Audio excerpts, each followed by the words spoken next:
All right, so we're going to start off with the updated strategic plan. And of course, this was a product of that it was initiated at the retreat last year. And since you all had been effectively elected in the primary, you're all both the chairman and Commissioner Humley were both able to contribute. And so we then took it back to staff, cleaned it up, and I think we presented it again about 4 or 5 months ago. We had finally had the final meeting with the consultant from University of Georgia, Carl Vincent Institute of Government, who's been working with on it. And we presented at the meeting, but Commissioner Helmy did have some requested things that really do enhance the plan that could be easily integrated into the plan itself. And it really concentrated on 2 areas. And one of them was land conservation. We'll go into a little bit more detail on it, and also taxes. So if we start off on the land conservation part, that one easily fits into the existing strategic area that you all agreed on of balanced growth. And as a matter of fact, it actually, we don't even have to adjust either the description on that or the focus areas, because the last focus area is ensure the sustainability and protection of environmental resources. And so if you go then, that's page 2. If you then go to kind of how we implement that under balanced growth, which is on page 6, this is where we've added specific line items to, or action items that we want to, or that the Commissioner, I and Michael discussed about how we get to where we want to go. And one of them was to facilitate the creation of an Effingham County-based land conservation trust. And, you know, with a simple metric that it was established.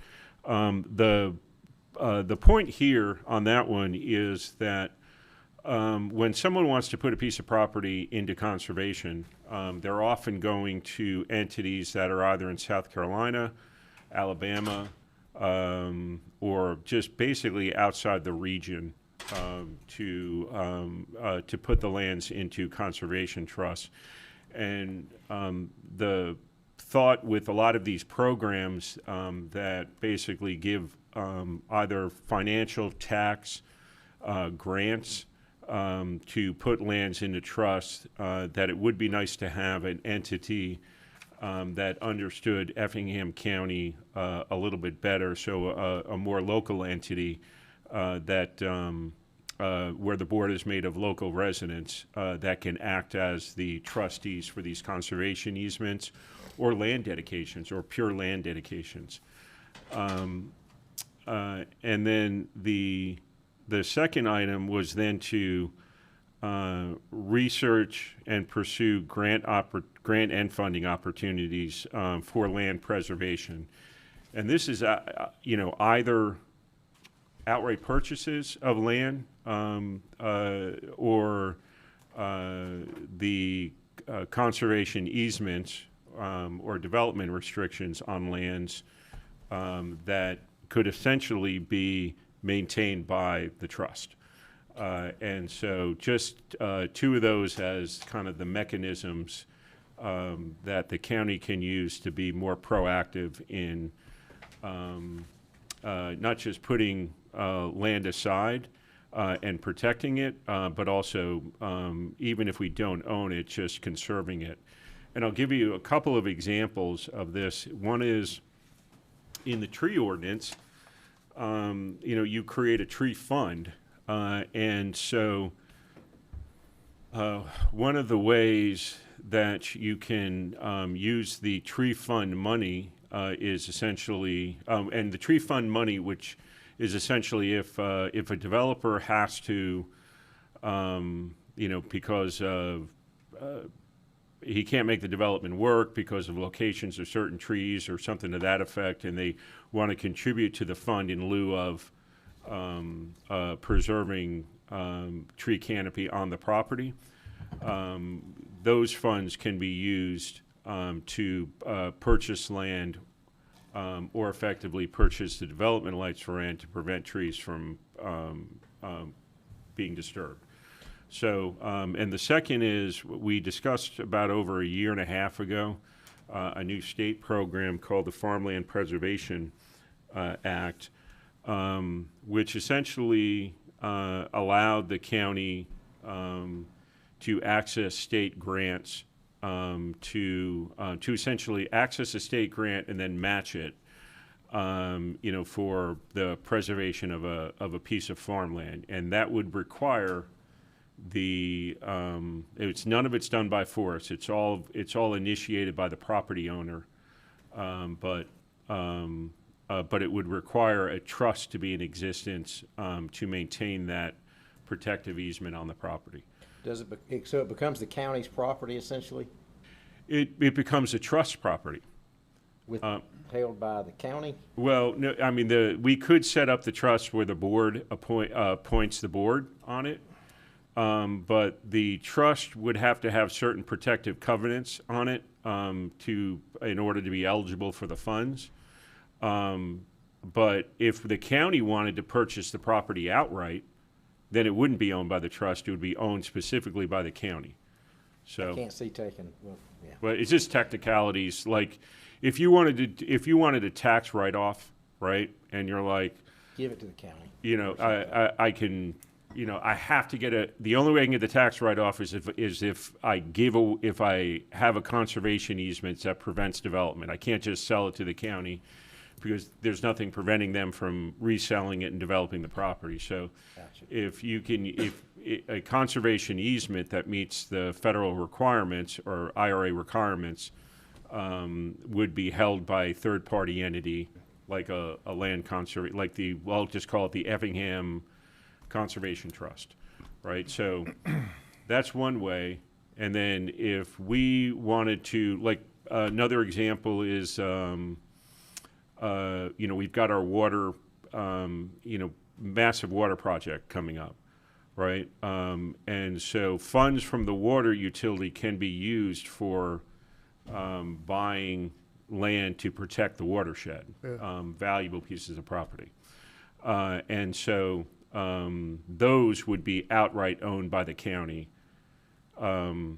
whereas anything that required a conservation easement on it would be managed by the trust. So it's kind of two separate things, but it accomplishes the same goal of preserving critical resources. And just to be clear, this is a willing seller. Exactly right. Okay. None of this is condemnation. None of this is forced. You have to have somebody willing to sell and willing to initiate this process. I just want to be in a situation where we're taxing citizens to go buy up property to take it off the tax roll. That's my concern. That's right. I understand what we're trying to do, but even with the grants, we're taking tax money from the state to possibly purchase property. Yeah, you're robbing Peter to pay Paul. Yeah. Yeah. I mean, it's still the people's money. Yeah. But I understand what we're trying to do. But if the state's putting it out there, or the federal government's putting it out there to have, I mean, you can say, yes, it is the money, but, I mean, it's saying Well, it's no here you different from can a grant qualify. that we get for the sheriff's department. Exactly, Yes, yeah. I do. I don't want to be taxing Effingham citizens to go buy a chunk of land. And one because thing we'll save a about tree. these conservation easements, if we can control them, right now, we don't control the conditions in the conservation easements. They're controlled by Georgia Alabama Trust or Low Country Land Trust in South Carolina. And so, you know, you can create the covenants in there to allow for public access. Whereas before we'd have no control over that, you can say it can be used as a passive park for stuff like trails and so Long on and as so there's a forth, where right use now of- we have no control right. over it. Just, okay, I'm good with that. Those are all the things that would have to be hashed out, you Right. know, before you did it. But I think it's an opportunity to, you know, if there's an area that we feel that we'd like to have protected because of the watershed, because it's feeding where we're getting water from or I something, think there's or, people that or may either- donate property, just like the Warnell tract. They Right. gave it, I mean, there may be a family, a long-term family that's been here for generations that's willing to donate property to something like this. and from what we discussed in our meeting, that farmland, act, I mean, you still farm your land. It just, I mean, you farm it like you've been farmed it for 100 years and maybe can farm it for 100 years more. It doesn't change what you do. All it does is change the fact that it can't be sold for development. But once again, that's a willing, you Right, know, I don't want right. to see my land taken over one day and this happen to it. This protects it. So there's probably people out there, well, Carolyn Armstrong got that piece of land next to the creek down there, you know. She's got under her conservation trust. So I don't know who she did it with, but that could be something, like you say, we control versus, you know, somewhere in South Carolina or something. Anyway, it's just part of the plan. It would have to be I'm not arguing hatched on it. out. You're not gonna argue with me on I'm not that? arguing on this one. So the second area had to do with something that we didn't address in here. I mean, we addressed it a little bit about being efficient and accountable, but we didn't specifically mention taxes in here. And so under service delivery, and this does require some changes in the actual wording of the perspectives and the strategic goal areas. And so we moved this, I'm sorry. We amended the description of service delivery to provide friendly, efficient, and effective services with accountability while minimizing the property tax burden on homeowners. And so it adds that perspective to it. And then as a action item or a bullet point, we put on there to research strategies, methods to minimize property tax rates. And so, and we focus on property taxes because that really obviously is the thing that that really affects folks the most. But if you look at page 9, where we talk about how we implement these things, we really had two focus areas. One of them was to initiate the process of implementing a countywide FLOST, which recently passed in Bryan, Bullock, and Liberty counties. And effectively, that is another penny, but it can only be used for rolling back property taxes. And so, and the cities would have to sign on to it. It's going to, just like a T-SPLOST or a SPLOST, it's going to require some coordination with the cities. But that's, Would it be, well, I guess it says research, just for homeowners? It wouldn't be for? No, can it's can we everybody. Make it specific to property owners, or not property, homeowners, I guess. Residential, It says for every taxpayer, residential properties is what you. Yeah, residential, not, Yeah. business property as well. I'm just wondering if we can make it, but that's and something that, to in look that into. particular case, you can't make it specifically for the homesteads. Okay. But Across the board. Effingham County's unique situation with sales tax is that mostly because of the natural gas sales to the power plants. Any sort of property tax release on pennies is not a one-to-one tax shift to the property owners, Gotcha. because so much of it is paid out from folks outside of Effingham County. Makes sense. So, so the reduction in property taxes would exceed what the residents would pay into the into the FLOST. I Tim, spoke for- with Speaker Burns about, I sent him a lengthy email after reading an article he put out. They were looking at ways to reduce property tax burden on homeowners and, just brought up the obvious to me, which was East-Splost and T-Splost require no rollback presently. And maybe that might be an option to consider to make it more palatable to, spread that across the board. The East-Splost and East-Splost and T-Splost have a mandatory rollback requirement. which we didn't do it mandatorily, but as soon as T-Splost was passed back, that's when we did the full mill rollback. Right. And that's the way it should be, right? Is that you're reducing the tax burden, but at that estimate, and I think it's about $24 million a year. Well, not quite that, but let's say it was $24 million a year would be collected from an additional penny at this, which I'm projecting out, let's say 2 years. That's spread across the cities and the county. That is 6 mills, right? Right, because each mill is 4.1 million. So, it's substantial, and not all counties have the benefit that we have of having a sales tax generator like the power generation we have. Tim, if we did something like this and put it out typically, or do we have any data that would let us know what generally happens with the other T-Splost, East-Splost? I mean, if they give up another penny here, would we lose a penny somewhere else? Is it what typically? No, Well, no, it's not automatic, but would the voter go, okay, well, if I'm going to be giving up this going back to my tax. Yeah.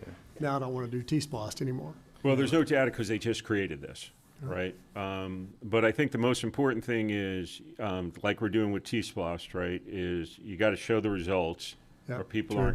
aren't gonna read up, right? I think this is a little bit easier to pass because you could actually, in advance, say This is what it that- means to your tax because bill. you can only use it for that one thing. I right. like that. I think that's You assuming can the actually board- say your millage rate,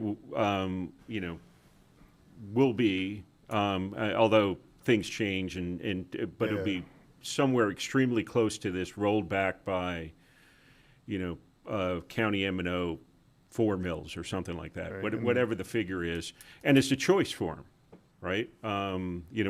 Which direction do you want to go? Well, I think we saw this year, we stayed flat, basically, but still took a beating because of the Board of Education and the lack of knowledge of, people's bills. They see the total. Right, Yeah. yeah, and they look to us as if we control the Board of Education too. So this is really, again, it's not saying that we have to do it, it's saying we have to research it, and then ultimately it's up to the voters, right? Right. And put it out for them. And it's So a that- pretty easy one. It's a straight transfer to relief of property tax. So Right. I could see that being more palatable than any other thing we do as far as the sales tax. Sure. And I had sent you the thing about the assessments issue Yes. too, and that impact. So would you tell them what you told me about? Yeah, and this is really an education thing, and I actually brought this up when we did the town halls like 2 or 3 years ago, and I think we need to keep bringing it up, is that when the assessments are made. And that's by the state, What? right? The assessments are by the state? No, we do the assessments locally. Okay, the locally, okay. But it's audited by the state. And so what they end up doing is they will look at the sales that are closed in the county for that previous year, and compare the sales price to what the market value that it was assessed at. And it only gives you, and I don't remember off the top of my head the percentage, but let's say it's 5%. It only gives you about a 5% grace, plus or minus. So they're looking at retail sale, What'd you say? retail sale of a home, basically, yeah. And then Retail compare it sale. to the market value of the assessed. And so if you're too far off, plus or minus, right, the state Fine you. basically manages how much property tax we get from utility assets in the county. They can actually penalize you You underrepresent your property values. if you get fined. underrepresent or overrepresent. So you have And to so, be in line with the market. yeah, 2 years ago, we underrepresented it. We just crossed that threshold, and we got penalized. But we've only had it one time in 6 years. But I think there's a general consensus with folks that, you know, they're just jacking these things up, Yeah, you we know, have to. for generating revenues. But if they're too low, the county's going to get punished. Which is taxes. Right. And Same so you know, I think there needs to be an education on that. I think that you need to say that as much as possible. Right. Because the blame's coming on where you're saying you're keeping it or you're rolling it back, but all you're doing is jacking up the prices of the property, so you're really getting the same amount of money or more. Right. So I think the education needs to be out there. Right. And if it's a rollback, it's supposed to be the same amount of money. Right. Right. And so it's not supposed to be a tax cut. It's just supposed to Keep it the same. keep you relatively the same, although everybody's property doesn't go up by the same amount. And then the other item we have in there is, you know, what it really comes down to is the blend of growth that you have, right? Some growth has a negative fiscal impact, some growth has a positive fiscal impact, and you've got to be able to evaluate and come up with a plan so that your net fiscal impact is positive, and so therefore that will mean that your property taxes should go lower, right? So, and by the way, that also includes sales tax in it as well, since sales tax effectively could lower your property tax bill. Right, so when you look at stuff like, you know, increasing the commercial activity in the county, right now you've got the lost, which the county already uses as a property tax credit. But if you had the flost as well, you can just basically add that in there and say that I'm going to use the extreme example of a Costco, right? You know, that's $200 million in sales $100 million in sales per annually per store, right? So they, you know, so you use the building value that you collect the taxes on, and you use the sales tax collected that would reduce your property taxes. So it does require a little bit more analysis on our part to say this is what we should be growing, so that if we've got a lot of single-family houses that are a net negative when you come fiscally, particularly when it comes to schools, that maybe you balance them out with commercial or 55 and older housing complex, right, which don't add kids to the schools. Something like that we start looking at stuff as part of the formula. We start looking at things at a fiscal analysis as well as what's healthy for the county. So that's the other item that we came up with to put in there as well. And that's just a list of recommendations that we all present to you is how we would calculate it. But those are the two items, and I think they add value to the strategic plan. That's all I got. I like it. Thank you, sir. It's like, moving on to item number 2, discussion of an amendment to the Effingham County Code of Ordinances, Part 2, Appendix C, zoning ordinance. Article 3, general provisions, Section 3.15, home occupations, and 3.15A, residential businesses. Hello, Jennifer Rose, Planner 1.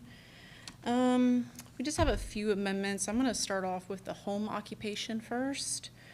So we added 2 definitions to the ordinance. It's going to be for non-conforming property and then also for property tax compliance, which in summary that would provide, it moves over into the next section for property tax compliance, that no business license would be approved, renewed, unless they were in full payment of their taxes, nothing being delinquent, or otherwise non in compliance. And that would be, that proof would be verified by the tax commissioner before the approval or the renewal was issued.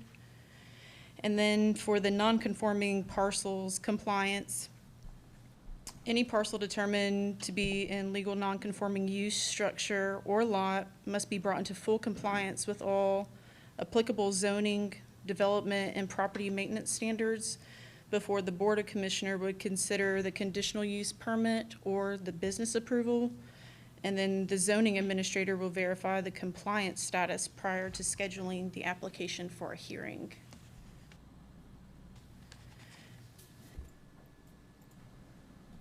The next thing that was amended was going to be under the development standards, Section E. So the way the ordinance currently reads, it allows for 2 approved home-based commercial ventures, including a combination of a home occupation, residential business, or rural business, permitted on any per residence. So that was amended to state that it would be per residential parcel at any given time, for the simple fact that the AR districts all allow for 2 dwellings. So if you have per residence, that would essentially allow someone in anyone in an AR district to have 4 businesses running off that parcel. So to eliminate all of that traffic, the intensity of it, we just changed the verbiage to it being a residential parcel versus residence. Is there a reason that you picked 2 and not 1? I mean, That's how it currently read, so I continued on with it. It can be amended if you just wanted to have 1 as well, but this is just for the home occupation. So for example, if someone wanted to have 2 home occupations, it's interior. You don't see well, how. I'll just hold that question when we get to the when we get to the Yes, other one. okay, I understand. Okay, Yes. but you're right. I can see 2 people working from home. Yeah, okay. We'll leave that one. I'll wait for the next one. Okay. Okay.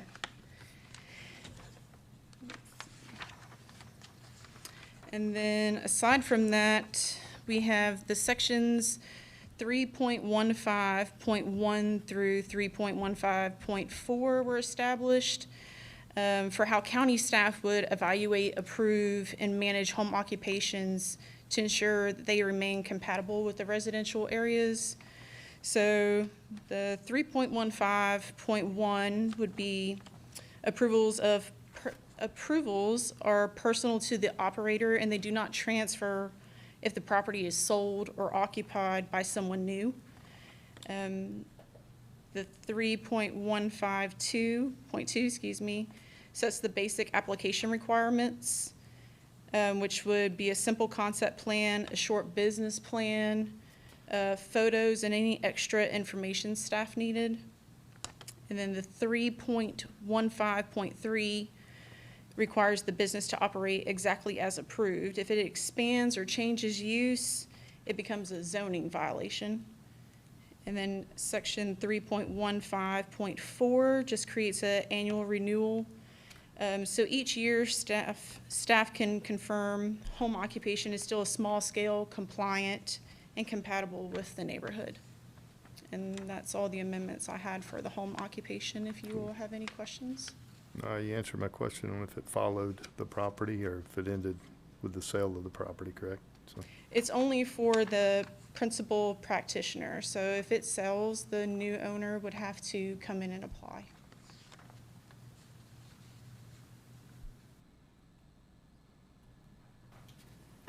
Makes sense. good to me. I think the hard part is enforcement. That's anything. I was just gonna say that, Roger. Well, Yeah. Well, Just coming from where We it's, gotta have rules in Yeah. order to have, you You gotta write the won't Constitution move before till you hire somebody the police complains, officers, and then right? we So- investigate. Right. I do think that it might be, that is my opinion, but it would be more helpful with like the whole concept plan, the business plan, because what we're coming across is people apply for home occupations, and it's actually a residential business. So if we have these things, provided to staff, we would be able to assess it better. So that way, if they're providing pictures, they're taking exterior pictures. Basically, okay, well, you have a business sign outside. Why do you have a business sign? It's a home occupation. So try to help. Yeah, should help staff with that. And that's the other problem, is they're not always forthcoming on their applications. Right, that's what I've noticed. Or they put a sign up for a picture. Yeah.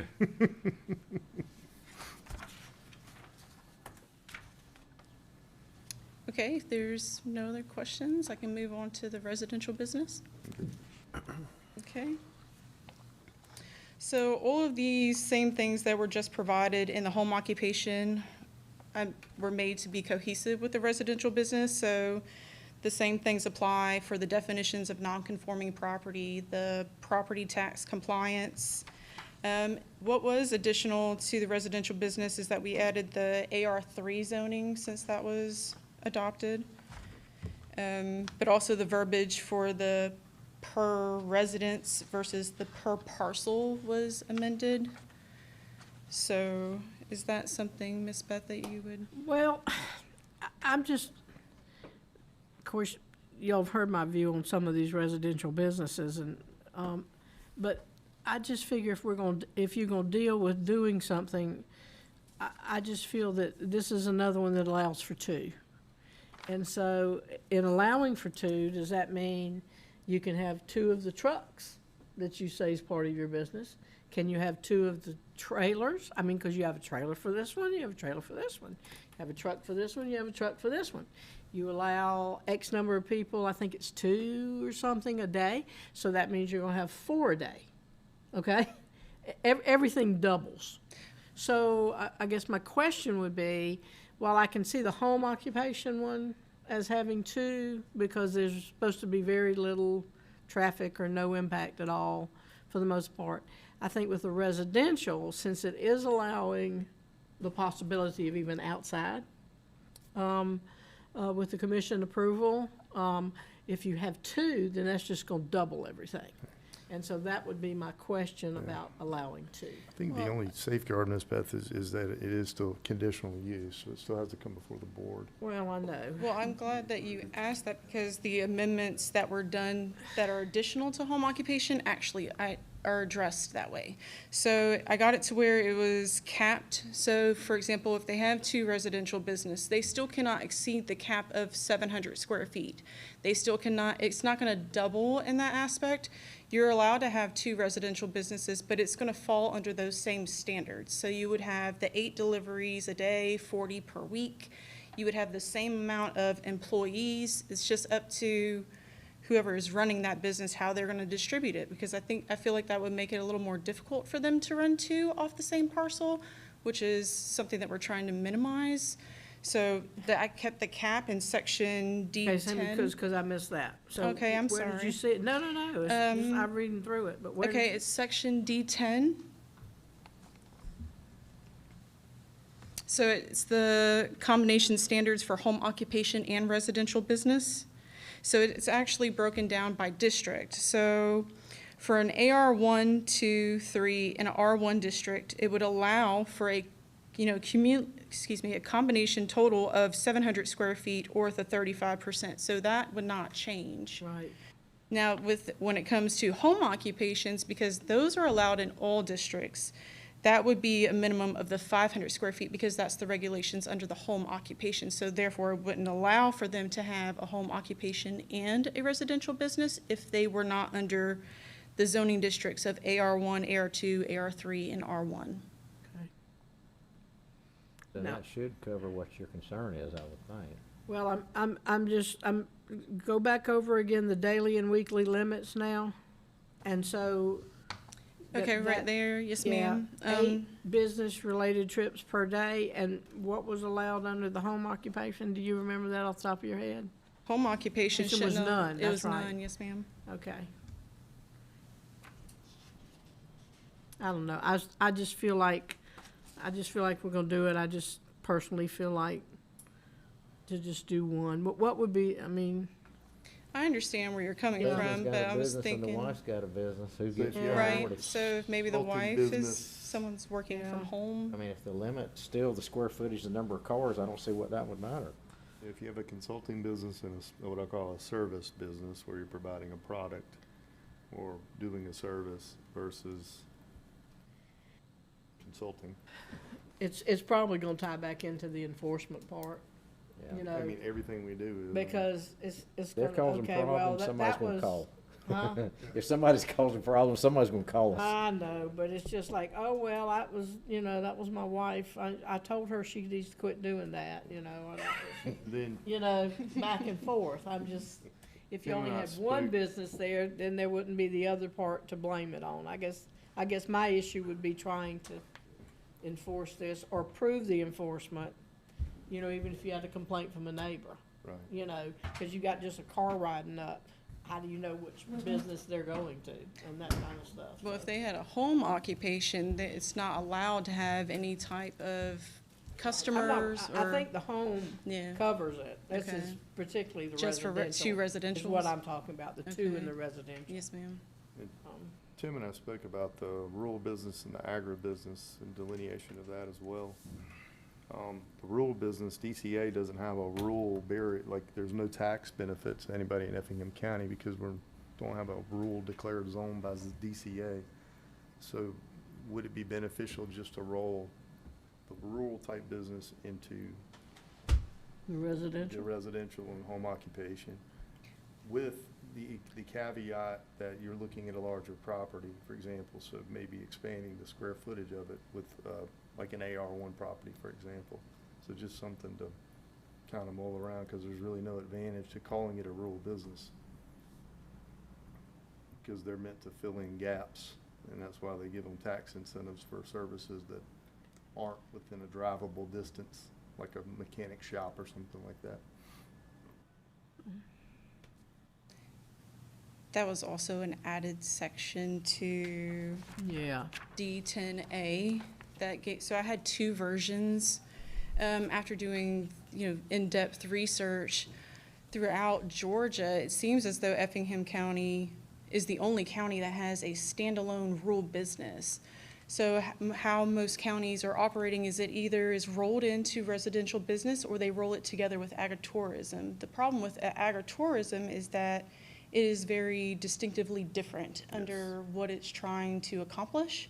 So it seemed more fitting for it to go under residential business, but I took what we already currently have for rural, and I kept those same standards as far as 1,000 square feet, 45% of the home. Oh, so you already rolled it into here? Yes, sir, I sent it, I'm not sure if you all received a copy of it yesterday. Here. Maybe? It should be, Who would have sent it? no, it should be printed off, I believe. Okay, now we have the printed copy right here, so. If that, It would be, Three copies here? Yeah, I don't have it. This is all just the plan.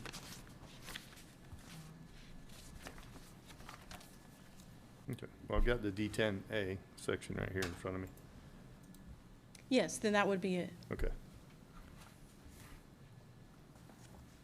Oh, agriculture-related residential business, there you go. So does this effectively do away with the rural business title? Yes, sir. Okay, So we would have a home occupation, the residential business, and then agritourism. gotcha. Because regardless if it's residential business or rural as it currently stands, both of them need a conditional use, so they would need to come before the board for Right. either. Because agritourism is meant to generate traffic. And Correct. That's good work here. very good. In D8, I like what you did with the commercial vehicles to make sure somebody's not trying to run trucking company or have a lot of traffic with large trucks. But on the utility trailer portion, I mean, I could see an electrical contractor have a trailer that's bigger than a 5x8, or so I don't know about the 5x8 restriction. Is pretty small. Okay. Yeah, that is, you can't. So you want to. I've seen a lot of them, and the guys who do lawn maintenance and things like that from their homes. They're usually 5x10, 5x12? Yeah, it can get 18. 6x12? Yeah, Because you can put a ladder on it at that point. yeah. I've seen them as big as 18 or 22 feet and have it, so they're lawnmowers and everything Right, else. a landscape type company, Yeah, they put landscape. two, Because it's my gonna be 5x8 Yeah, a it's gonna 20 be foot two. trailer, golf cart. That's pretty or much two it. golf carts or whatever, yeah. That'd be the only thing on that. I mean, give them some latitude with that so they could, Is that something we want to change, or something we can just do conditionally as we move forward? you could, I'd rather have Put it this, up front. I'd rather have it up front. The less we could do conditionally, the better, I think. Yeah.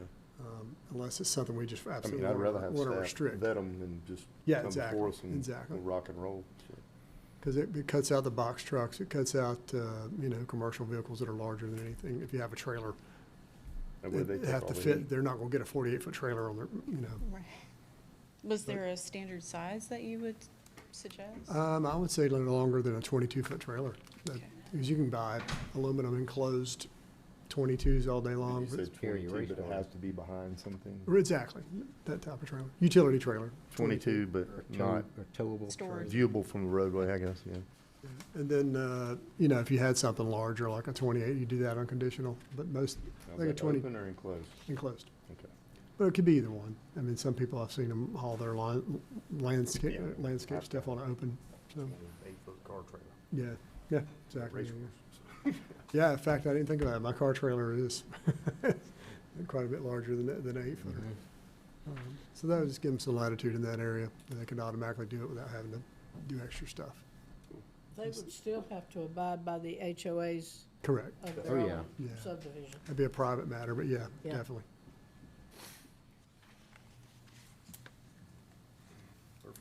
And some won't even allow a trailer in some neighborhoods unless it's hidden. Good work. Was there any other questions that you all had for me? That's well thought out. It's good.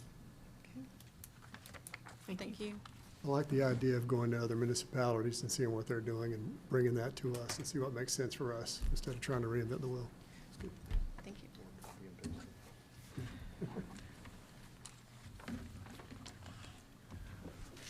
Alrighty.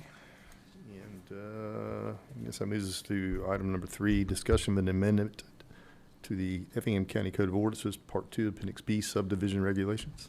Yes, sir. So the subdivision regulations were initially updated in December of 2024. However, that second reading was not held to solidify the updates suggested. So that's also part of why staff wants to bring subdivisions back before you. But more recently, going through the process with steering committee, there were some things that were found and suggested that we wanted to add to the subdivision ordinance. First and foremost, adding that for major subdivisions, that along the road, there should be a 50-foot buffer. That way, there's been a lot of discussion about when you're driving down the road, we don't want to see maybe the backs of homes, or the subdivision, as long as it's hidden. So I know that did come out of steering committee, so we do want to get that added to the subdivision ordinance.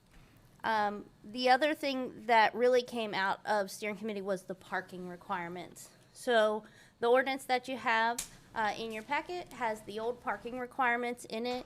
And so this discussion was had, and what I want to show you, this is going to be the graphic that we would like to put into the ordinance for R2 and R5, specifically because it does show these kind of bump outs or extensions.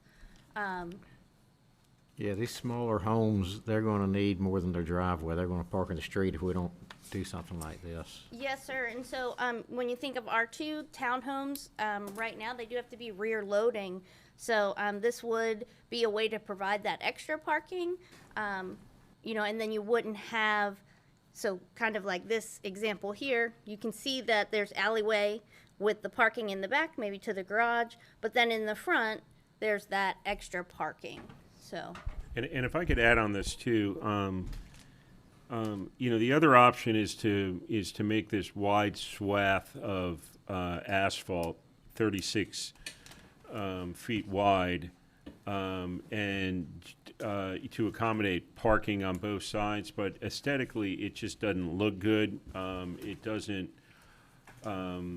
It doesn't really provide that good of an access to large canopy trees.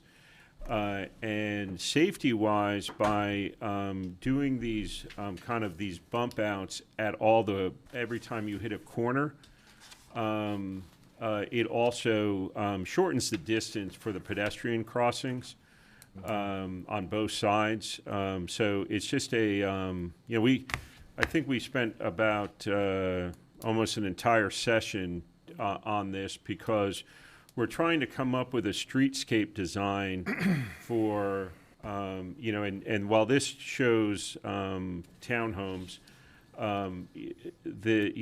for essentially the design of a neighborhood that looks a little bit more pleasing than just massive strip of asphalt. And it allows, and it like Chelsea was saying, it does allow for the street trees and sidewalks on both sides. So if you were to take a cross cut of this, I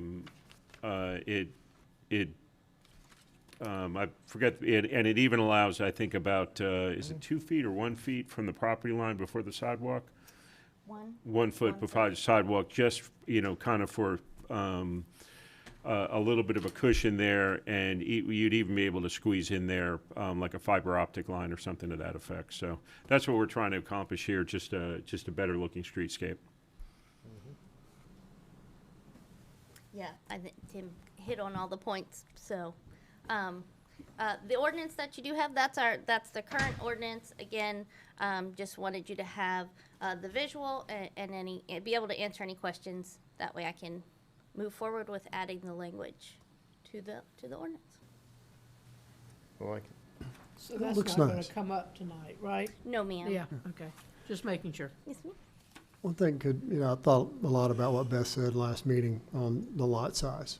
Is that something we should be discussing? And if we absolutely don't want those tiny lots, the best way to do that is don't do an R5 or do something modified or give back. If you do multifamily, then you do larger lots on the single family. I mean, I'd rather do that than just deny or potentially deny things without basis. So, if that's our desire to look rural and be more rural, doesn't it start with our ordinances? Doesn't it start there before we have people come before the board? And what are your thoughts on that? I mean, On the on lot size itself, like for an R5, well, that's tiny. and like I said, what we did on R5, we There's been a essentially lot of work, so I don't want to open up a can of worms. it's a trade-off, right?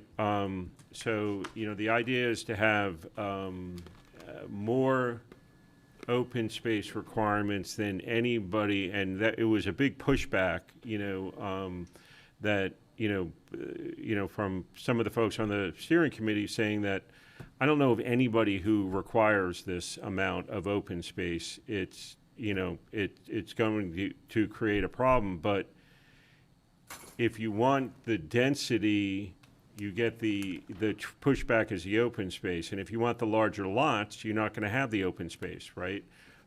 You'll have much smaller requirements. If you remember, we pared back. We're talking about the ARs and how that worked together. In R1s. And the we pared R1s. back the R1 open space requirements. Was there a middle of the road, for a lot size and still have some open space that's good for the kids in the neighborhood? I mean, if you allow R5, everybody's going to do R5. I mean, that's what you're gonna get.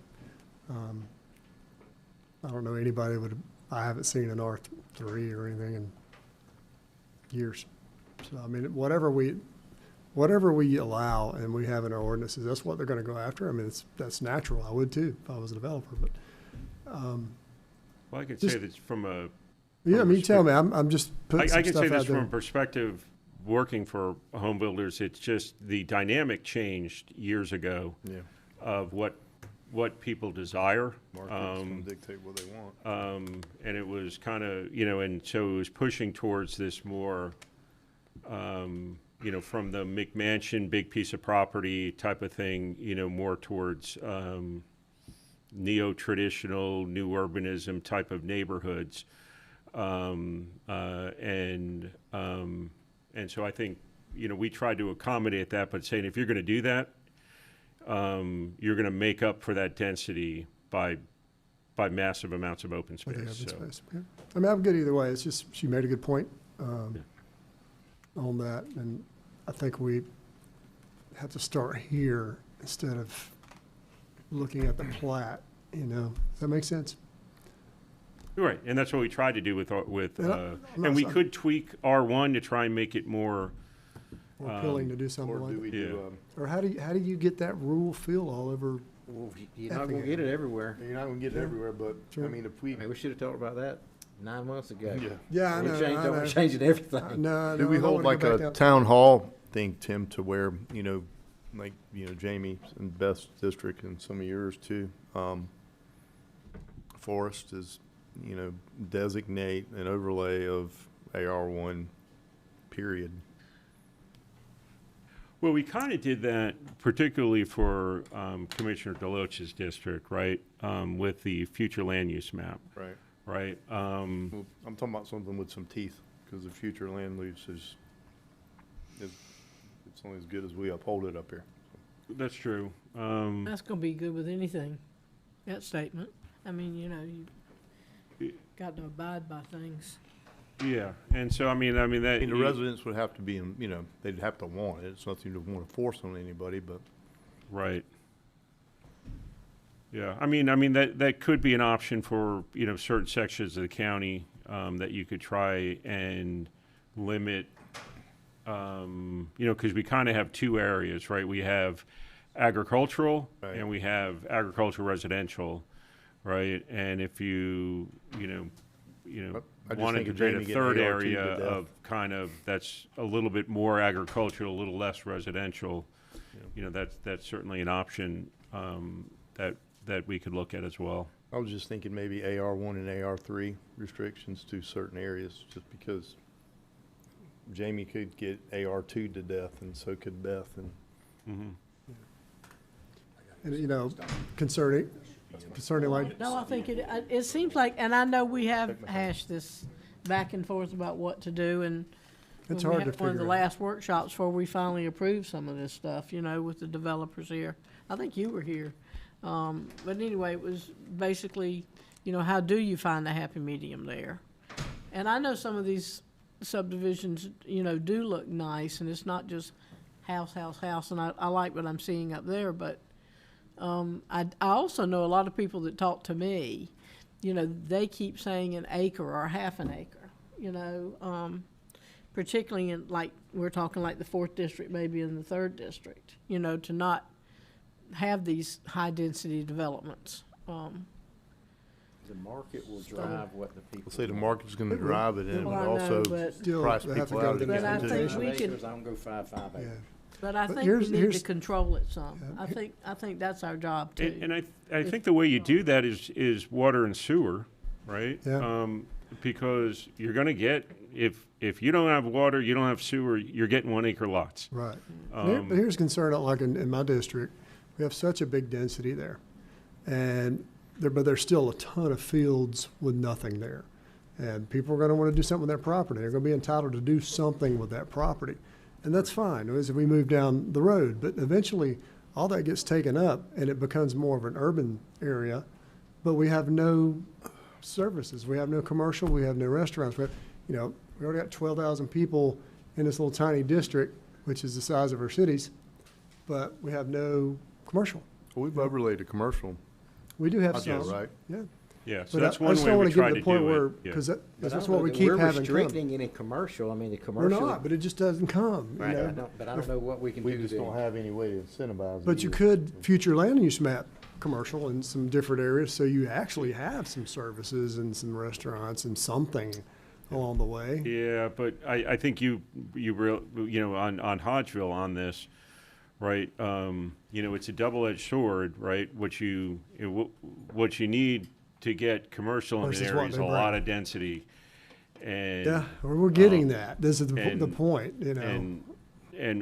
and is that really what we really want to just kind of pack everything into one area just so we can get some commercial there? Right. So we created the corridors And that helps. It really because does. they're just kind of main strips of road that it would make sense in there rather than trying to create town centers and stuff. Cool. Yeah. Good discussion. Yeah, We're going to just- wrap just this some up before thoughts, we yeah. get I'm sorry. too Didn't mean to far behind here. Get too far in the weeds. Take a second. Yeah, we'll take let's just come back at 5:07, about 5 minutes, and Okay. get our stuff together. I'll give Jamie time to sign papers too. Give me time to run my truck and get some.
Alrighty. Good evening, everyone. Welcome to the Effingham County Board of Commissioners regular meeting agenda, November 18th, 2025. The time is now 5:10 p.m. Roll call, Ms. Clerk. Commissioner Floyd, Here. Commissioner Burdette, Here. Chairman Ron, Here. Commissioner Deloach, Here. Commissioner Helmley, Here. Commissioner Kiefer is not present, but Chairman, you have a board. Thank you, ma'am. Commissioner Helmy is going to be doing the invocation, so let's please rise for that in the Pledge of Allegiance. Thank you. Dear Lord, thank you for the opportunity to come tonight and do the work for the people of Effingham County. We ask that you be with all of us here tonight as we speak, to remain congenial to each other, and to understand that we're all here working for the same purpose, and that is to keep Effingham County the county that we all want to live in. We thank you for being the Lord our God who guides us in everything we do. Amen. Amen. I pledge allegiance to the flag of the United States of America and to the republic for which it stands, one nation under God, indivisible, with liberty and justice for all. Mr. Chairman, Yes, ma'am. we actually do have someone to say the invocation I today. apologize. I didn't ask you. Well, I can Never use a lot of hurts. guides, so let's do it again. All right. So tonight we have Reverend Chance Ward. Reverend Chance Ward currently serves as the senior pastor of Goshen United Methodist Church in Rankin.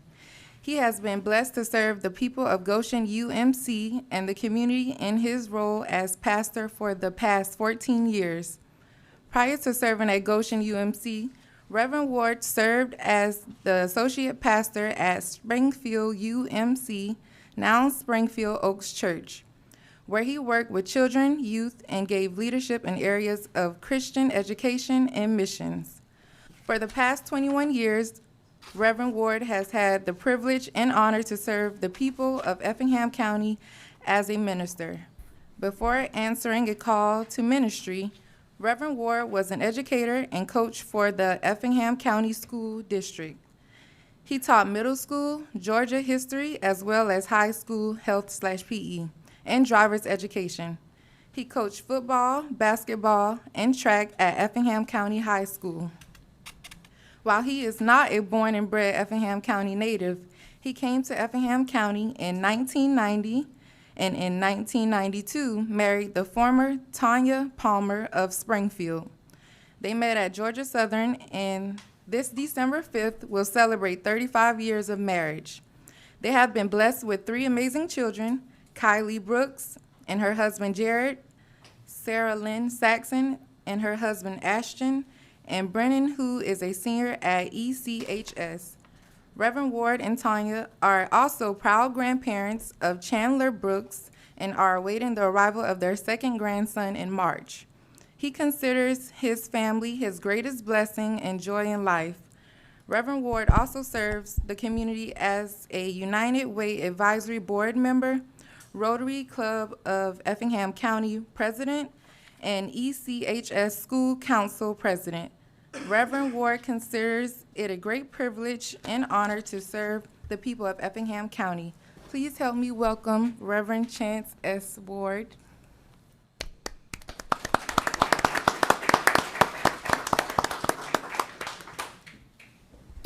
My apologies for you having to follow Miss Beth. I know it's I don't mind a double prayer, so it's good. Well, I won't take up too much of your time. Thank you for the opportunity, and trying to decide what to share with people. You've probably heard a lot of different discussions and talk, but I want to share very quickly a verse from 1 Peter. It reads, "Each of you should use whatever gift you have received to serve others as faithful stewards of God's grace in various forms." When Peter wrote these words to early believers scattered all across ancient communities, he was addressing people who had influence in their cities, in their towns, and even in their homes, much like those of you gathered here tonight. And his message was simple but profound. You've been given gifts, and those gifts come with a responsibility. Notice that Peter didn't say, if you have gifts. He says, whatever gift you have received. Every person in this room has been entrusted with something. For you who serve as commissioners, it's the gift of leadership. It's the gift of decision-making authority. It's the gift of influence over the direction of this community. And for each of us here tonight, any gift that we have comes with a call to faithfully steward those gifts for the betterment of others. The ancient world understood stewardship very well. A steward was the person who managed a wealthy household while the master was away. Everything under the household, finances, servants, the property, the daily operations was under the steward's care. And so as stewards, we must ask ourselves, am I faithfully managing what's been entrusted to me for the good of others? Here's the encouraging part. Faithfulness does not require perfection. Each of us at various times make decisions that some will disagree with. I'm sure y'all experienced that. Never. Oftentimes, as leaders, we face impossible choices where every option will impact someone. That's the nature of leadership. But faithfulness simply asks, are we using our gifts to serve others? Are we managing those resources with integrity? And are we thinking beyond ourselves to the community we serve? As you meet tonight, as you deliberate tonight, remember, you're not here by accident. You've been entrusted with gifts for this season in this place for the people of Effingham County. And know that faithful stewardship, even in the mundane work of county governance, is sacred work in God's eyes. Let us pray. God, we thank you for the gift of this day. We thank you for the blessing and the opportunity to serve and to work for the betterment of our community. God, we thank you for all who are here tonight. I pray that you would bless the work that they do. I also pray that every discussion would be marked by respect, every debate guided by truth, every decision would be made with the welfare of our community in mind. God, we also pray for the citizens of Effingham County, for families working hard to build good lives, for students in our schools, for our educators, for businesses, large and small, creating opportunity, first responders, law enforcement who keep us safe, healthcare workers, for veterans, for all. We especially thank you for these commissioners who provide guidance and leadership. May your blessing rest upon all of us as Effingham County natives. We ask this in Christ's name. Amen. Amen. Thank you, Reverend Moore. Make you feel like I've been to church. Very good. Thank you. Now that we're double covered. Moving on to item number 5, agenda approval, consideration of a resolution to approve the agenda. Madam Clerk, do we have any changes you're aware of? So, yes, Mr. Chairman, if you go to new business section, so new business item 1 and 2 are the same items. We can just remove one of those. Okay, I'll remove 2. There are no other changes. Very good. Thank you, ma'am. With that, I'll entertain a motion to approve the agenda. I'll make a motion to approve the agenda with the noted change. Second. Have a motion and second. All in favor? Aye. None opposed. Motion carries. Item number 6, minutes. Consideration to approve the November 4th, 2025 regular meeting minutes. No discussion. I entertain a motion. Mr. Chairman, I will not vote on this since I was absent from the last meeting. Yes, sir. I'll make a motion we approve as submitted. Second. We have a motion and second. All in favor? Aye. None opposed. Motion carries. Public comments. Comments shall pertain to agenda items only. Should you wish to make remarks, clearly state your full name into the microphone before commencing to speak. The correspondence. The correspondence for this meeting, the agenda packet for this meeting is posted on the county's website. Any additional documentation presented at the meeting shall be submitted to the clerk for receipt, recording, and distribution to the board. Moving into item 9, is draft consent agenda. This section shall include all routine items for which there will be no discussion. Should a need arise for a debate, the item can be moved to the appropriate area of the agenda. Item 1, agreement, consideration to approve an agreement with the Office of Public Defender, Ogeechee Judicial Circuit for Indigent Defense Services. Item 2, consideration to approve the finalized construction manager at risk contract documents with Legacy Water Group LLC for the Effingham Regional Water Supply Facilities Phase 1 project. Item 3, consideration to approve an updated memorandum of understanding between Effingham County and High-Low Sorba, Inc., a chapter of the Southern Off-Road Bicycle Association, for volunteer support and cooperation in the development and maintenance of natural surface multi-use trails. I will entertain a motion. I'll make a motion to approve the consent agenda as presented. Second. I have a motion and a second. All in favor? None opposed, motion carries. Unfinished business. Item number 1, consideration to approve the second reading of the amendment to amend Part 2, Official Code, Chapter 10, Animals of the Effingham County Code of Ordinances. Our first reading approved on the November 4th, 2025 meeting. I'll make a motion to approve the second reading. Second. A motion and a second. All in favor? Aye. None opposed, motion carries. Item 2, consideration to adopt the Effingham County Strategic Plan 2025 5-year plan. This was postponed from our November 4th, 2025 meeting. Mr. Chairman, based on our discussions in the workshop, I'm just going to recommend a couple of changes to this. And so on the balanced growth section, under the strategic goals, I would like to add under the ensure the sustainability and protection of our environmental resources.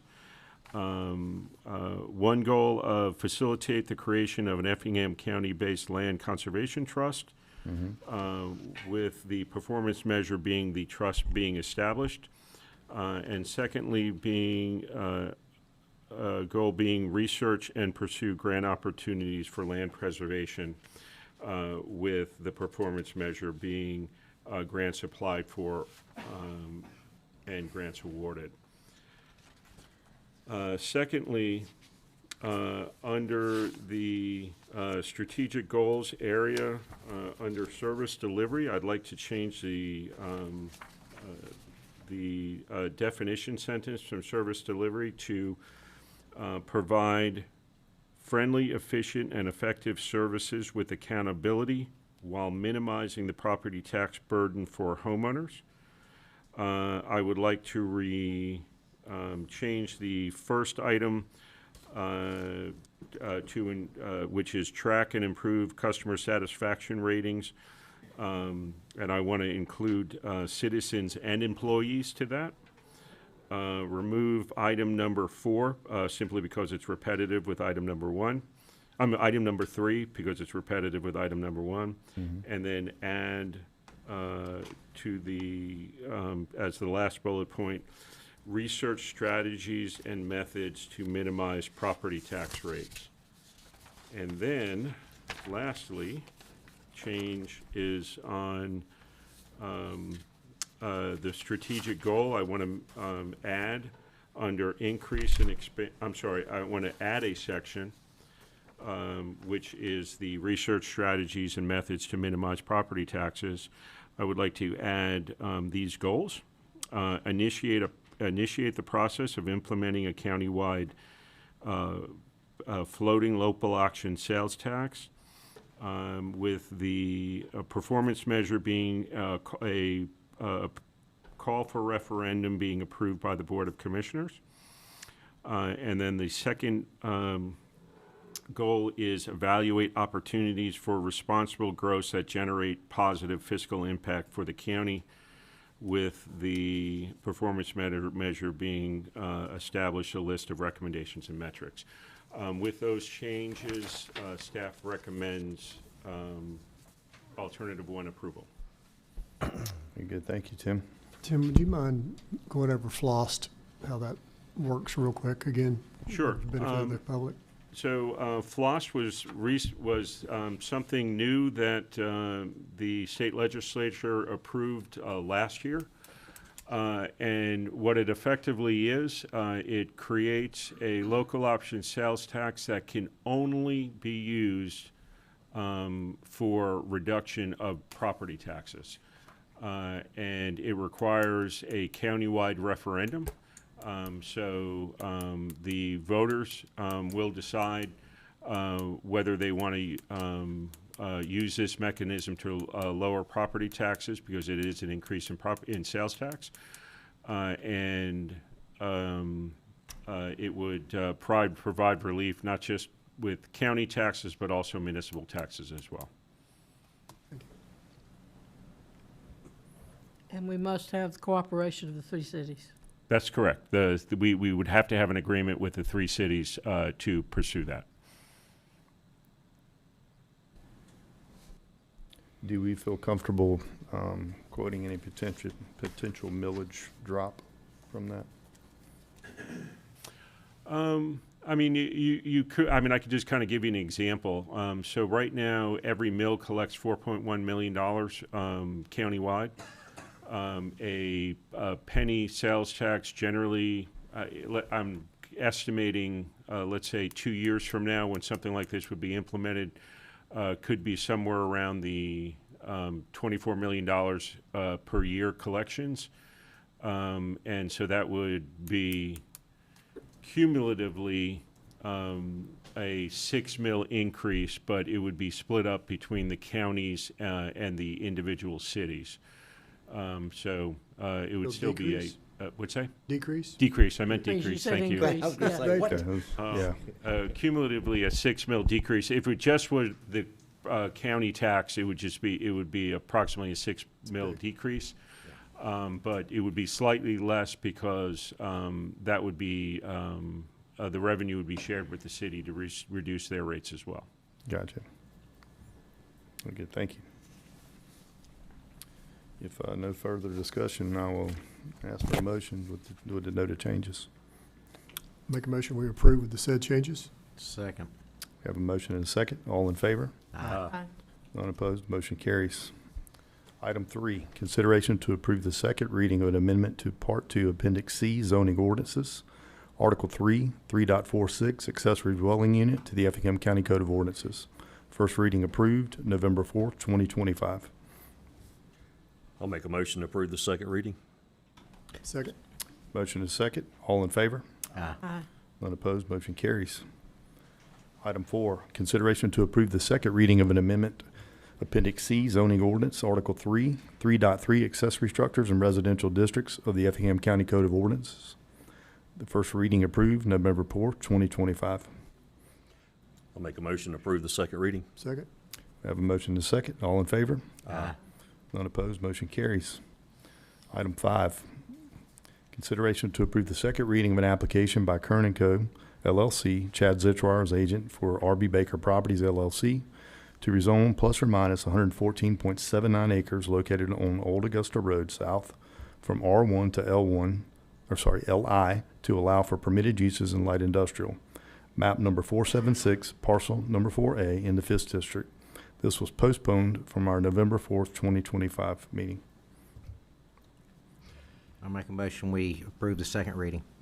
I got one question if Oh, I can sorry. ask. So there were some conditions added and they agreed to the conditions, correct? Correct. That's Okay. what made a second reading for this. Okay. I'll second that motion. Okay. We have a motion and a second. All in favor? Aye. Any opposed? Me, opposed. Motion carries. Moving to item 6, consideration to approve the second reading of an application by Neil McKenzie as agent for Cassie Michelle Heinley to rezone plus or minus 247.2 acres located on Sand Hill Road from PDR to PDR to allow for plan development text amendment, map number 298, parcel number 9 in the 1st District. This was postponed from our November 4th, 2025 meeting. If there's been no other changes, I will approve the second reading. Second? We have a motion and a second. All in favor? Aye. Any opposed? Aye. One in opposition. Motion carries. Item 7, consideration to approve an application by Neil McKenzie as agent for Brett Bennett for a preliminary plat for Hindley Tract subdivision located on Sand Hill Road, map number 298, parcel number 9 in the 1st District. This was postponed from our November 4th, 2025 meeting. Thank you. Kimberly Barlett, Senior Planner. The total number of proposed lots for this development is contingent upon the county providing water and sewer. There's 2 preliminary plats. This first one is based on water and sewer. It consists of 567 lots. 272 lots will be cottage lots at 48%, and 295 lots will be traditional lots at 52%. All wetlands are shown on the plat. Jurisdictional determination with the Army Corps of Engineers is in progress. The county provided the development with a will serve letter for utilities. The plat is showing a 100-foot undisturbed buffer along Sand Hill Road and a 50-foot undisturbed buffer surrounding the entire property. The required open space for the PDR zoning is 20%. They are offering 41.4%, and they've also provided an open space credit diagram. I'm not sure if you have it. The covered bus stops have been provided. GIS has reviewed the subdivision. They will review the subdivision name once it's provided by the applicant. Each lot will provide 3 total parking spaces. The building setbacks comply with R5 zoning districts, and the preliminary plat meets all the ordinance requirements that were approved from the zoning. Please advise if you have any comments or recommendations.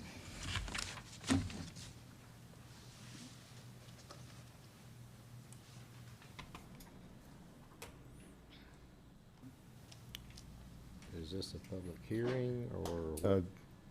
No, this is just This is preliminary just a- plat. I don't think this is a hearing. Yeah, it's not a public hearing, it's Okay. just preliminary plat. No, with the 100-foot undisturbed buffer along Sand Hill and the 50-foot around the entire property, and then all the other open space, I think they've addressed everything that typically concerns us with these size developments. With that, I'll make a motion, we approve. I have a couple of questions. Oh, if I I'm may. sorry. I'm sorry. No, that's quite I all always right. jump the gun. May I got a question or two? That's fine.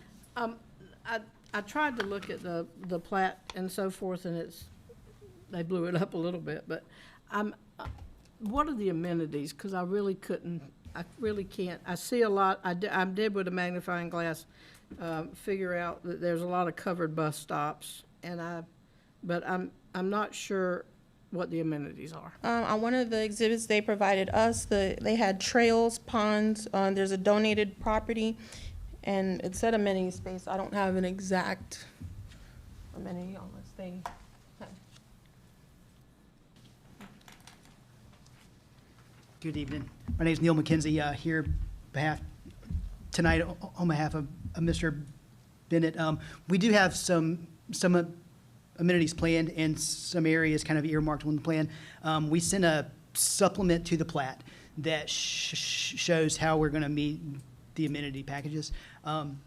There isn't anything specifically planned as far as like pools and cabanas and that type thing. We've held out the areas for those to be programmed. So in the front portion of the site, along Sand Hill Road, there's a large amenity area. It's about 2.5 acres, if I remember right. That's where they would put a pool, clubhouse type area.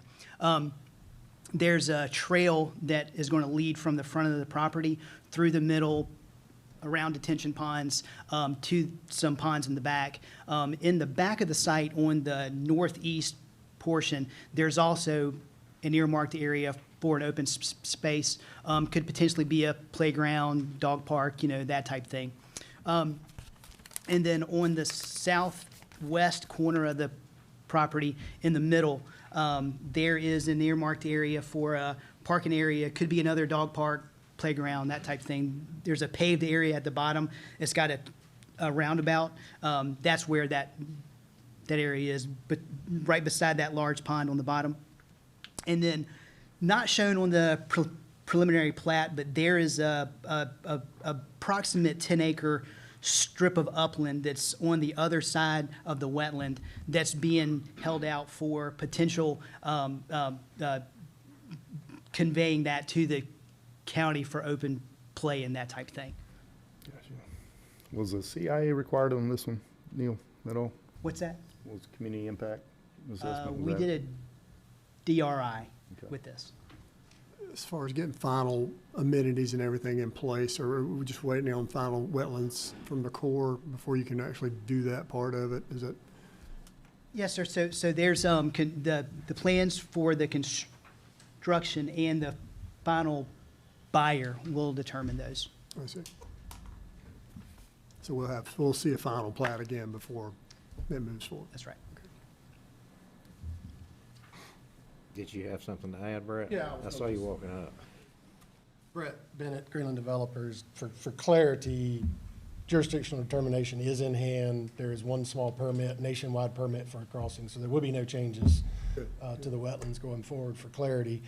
In a preliminary plat phase, really, you're indicating parcel lines. You're not showing construction plans and exact amenities that you're planning to put in here. So what you're doing is identifying what the ultimate parcel lines will look like. That's it. But it is our intent, and we will do pool, clubhouse, secondary playground amenity type area, a couple of dog park locations actually throughout, as well as the 10.5 acre location that was set aside for deeding to Effingham.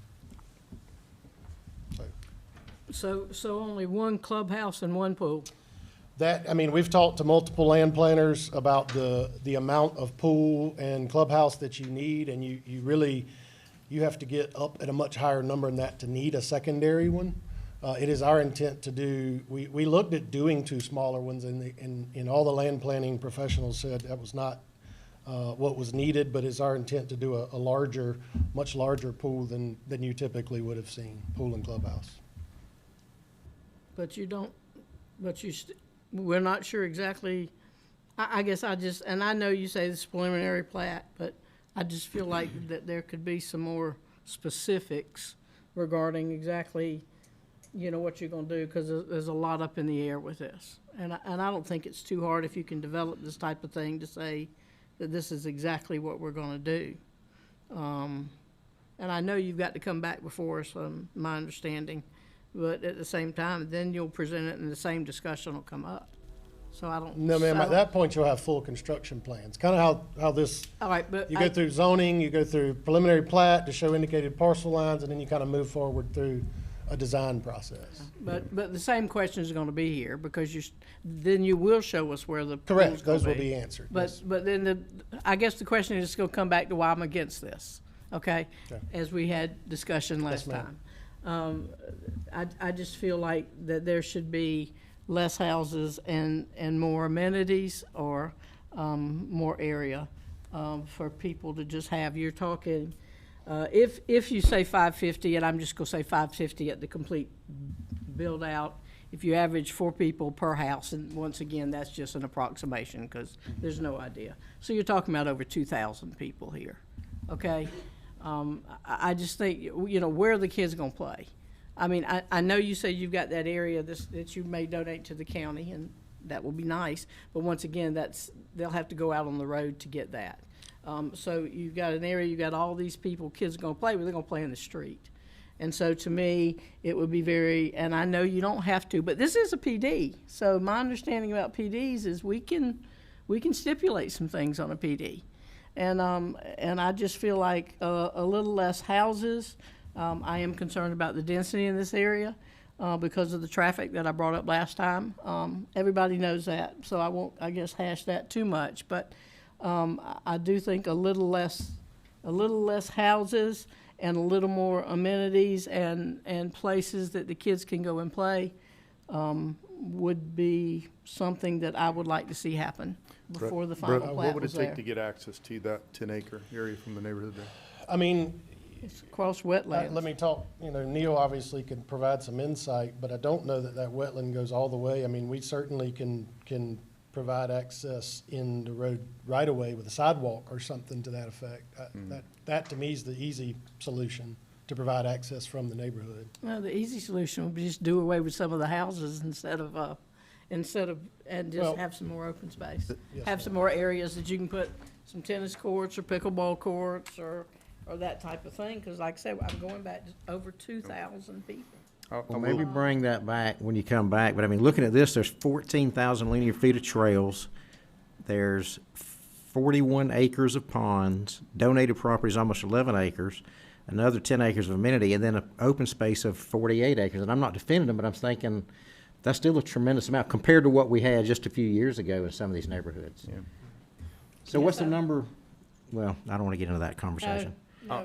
It's just, I just feel like there could be more. I'll just say, We will- Feel for like the it could be record, I spent some time yesterday picking up a few items in Margaritaville. And one of the biggest complaints from some of the people that I was picking things up was that they had to make reservations to go to their amenity center because they were promised this was gonna be built, or they were gonna have X number of them. And granted, this was way early in the phase, but we can talk about anything ahead of time. That, keeping that in mind, that, you know, when you provide an amenity, it needs to be utilized and be able to be utilized fairly by everyone to accommodate everyone, potentially. So, Yep. and that's gonna be one heck of a pool, probably 4,000 or 5,000 square foot, I would imagine, so. But just throwing that out there, that is a gripe that I heard just literally yesterday from some of the people that are in these larger planned communities like that. And I will tell you, we have already taken some of the stuff we heard from the planning board, some of the stuff we heard from Commissioner Helmy, and started making some revisions to it already to try to take some of those things into consideration. Will it be exactly what you're looking for? I'm not sure that I can say that, but it's certainly, we're taking those into consideration. Some of the lots are, lot numbers will be going down from this. Some of the amenity areas will be growing. So again, we're taking those into consideration. and we'll I do that. appreciate that, 'cause Yeah, I some think kind of it's, plan to connect the property to the, Yeah, again, it would probably take some coordination, and Neil might have some insight, but coordination with the county you'd probably have to get in the right of way, but we'd perfectly be willing to tie that in if that's something the county wish. Can you do like a nature trail in wetlands without impacting them to have that connectivity? These guys, I think you can, basically you can't fill. You So can't you fill. can do anything that you're not filling. is that a source-fed wetland right there, as far Is as, that a what now? is it that wetlands That's yours. That's jurisdiction? Jurisdictional, Okay, gotcha. yes. So you can do a path in the wetland, you just can't fill it with mulch or anything like that, it's just gotta be natural. Gotcha.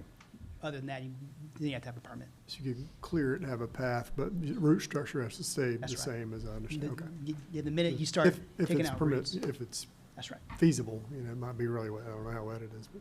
Yep. Gotcha. Cool, thank you. The other thing I'd add regarding accessing that donated parcel, you'd probably, if it's going to be a public park, which is our intent, and I think the county's intent, you would probably want everyone to somewhat assess it from the public side versus having a separate entrance to the park from the Have two subdivision. entrances. But a simple sidewalk along the right-of-way would solve that. Multi-use trail. Yeah, and just to add to that, so there is space between the edge of the wetland in the public right-of-way. You do have a strip that's basically in the buffer where we could put a walkway out there. And it looks like it will be close to being on the property, so. I like the rugged part too. What's that? I like the option of the rugged part as well. Yeah. Cool. Thank you, Neil. I'm glad to see they're looking at that. I still think it's too many houses for this area, so. Final thoughts on that for the moment. Very good. Well, again, this is the preliminary. Y'all understand what our expectations are with the final, so we're looking for Yeah. what? Very good. All right, I'm gonna close discussion if no more and entertain a motion. I'll make a motion, we approve the preliminary plat. Second. Have a motion and a second. All in favor? Any opposed? Me, Motion carries.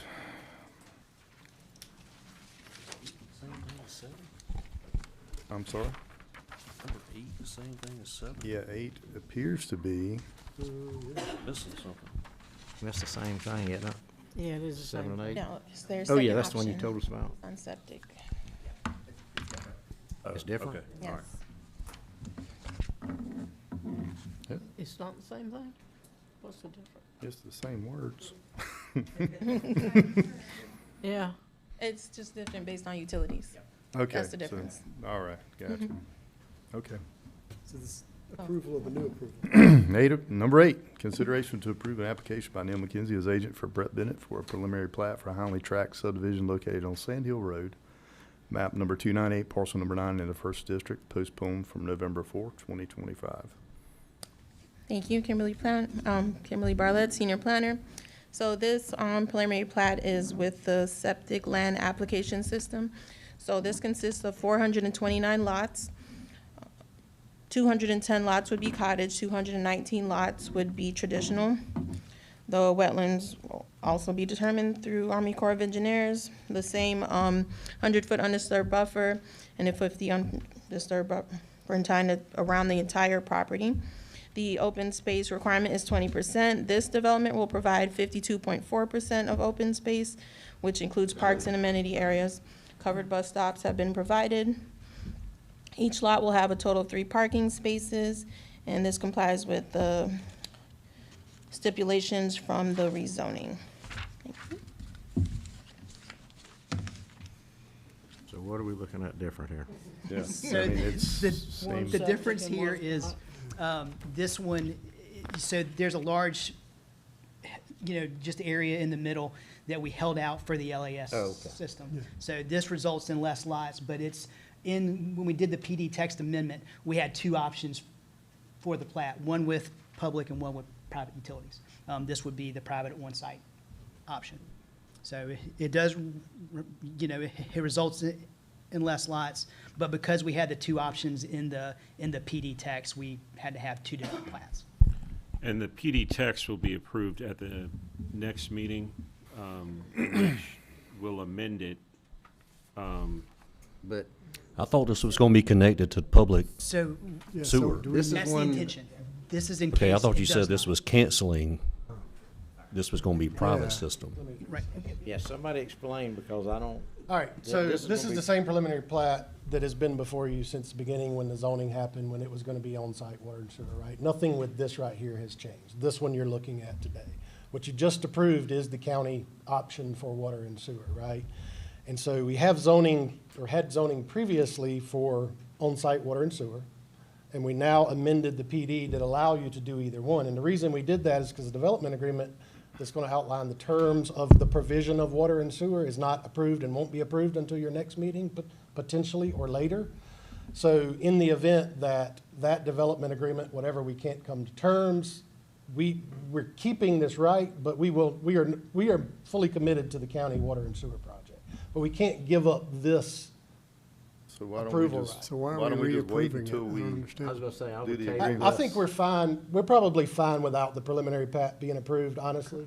I think we're fine. I can with either that. deny or table. Yeah. I So- wanna make sure we I- follow. You know the me, other- I'm all for denying. Huh? You see what I'm saying? I mean, I get the confusion, is Yeah. because the zoning allows for either one, but if everybody is more comfortable with not moving forward with this, I think we'd be fine. yeah, I think I'd rather see the the water intent is sewer. the public And side. that's our intent, Yeah. but the zoning allows for either, so you kind of supposed to have a plan with both of them. We did a will serve too, right, on this, on the Yes. other? Okay, so this shouldn't even really be, That's fine. So if we postpone one meeting, or do we need to postpone 2 meetings? Or I just withdraw it, if that's Yeah, easier. because you've already got it, so you don't really need Just it. withdraw it. Okay. Fine with that.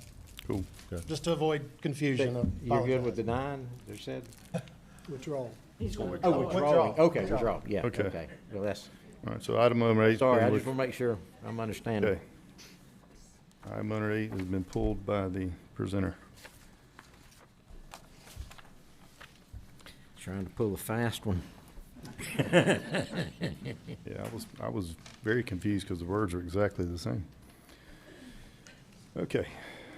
Item number 9 is public hearing.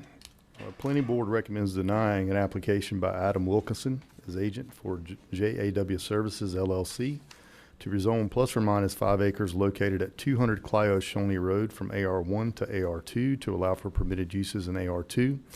Map number 313, parcel number 3 in the 3rd District. This was postponed from our November 4th, 2025 meeting.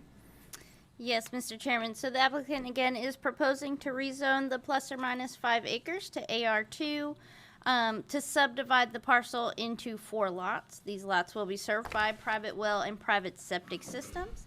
At the April 1st, 2025 Board of Commissioners meeting, this application was withdrawn. However, since that time, the applicant has adjusted to 4 lots and has stated that the 2023 state traffic counts for Clio Shawnee have an AADT of 250 vehicles, and the State Gears website does not show any accidents in the last 2 years at this intersection.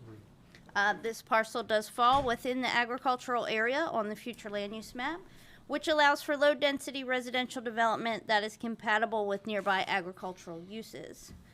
Planning Board is recommending denial and expressed that they would be more willing to recommend approval had the rezoning request been for an AR3 application. So staff has reviewed the application and it is complete with the following conditions: that Development Services must review and sign the plat, and it must be recorded so that the zoning can take effect, and any encroachments onto Old Dixie Highway South, Clio Shawnee Road, or Springfield Road must be approved by the county engineer. Very good, thank you. Yes, sir. Hey guys, ran this dog pretty hard last time, but like I said, trying to listen to all the comments. We can't go to the other zoning because of the size of the lot, so we'd be requesting the approval of the zoning with a special condition attached that it would only be able to be subdivided into 3 lots. Happy to go back into it again, but I think, yeah, we were just having this side discussion about it, so 3 lots basically with a condition because it would meet the AR3 requirement of 1.5, is that correct? No, it would No, not. It would no. not be. He'd have to do 2 lots to meet 2.5, AR3. right. Okay, So it would be 3 lots approximately. I know you told us this last time. How big would those lots be generally, has anything been presented to show this give or take? new change? no, sir. Okay, It's 4.9 something acres, so 1.3. So each lot would be 1.3 something. acres. Or bigger, yes, ma'am. I Okay. don't think I did that math right. Well, that's okay. Calculator. Say an acre and a half generally. Yes, ma'am. Okay. Ish. be close. That's 4.5. Yes, ma'am. Yeah, probably a little bit bigger than an acre and a half. Very good. All right, thank you, sir. Yes, sir. Any questions for him while he's up here? Anyone? Okay. Thank you. If anyone here is in opposition, please come forward.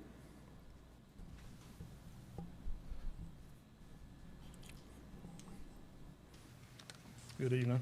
Walt Lawson.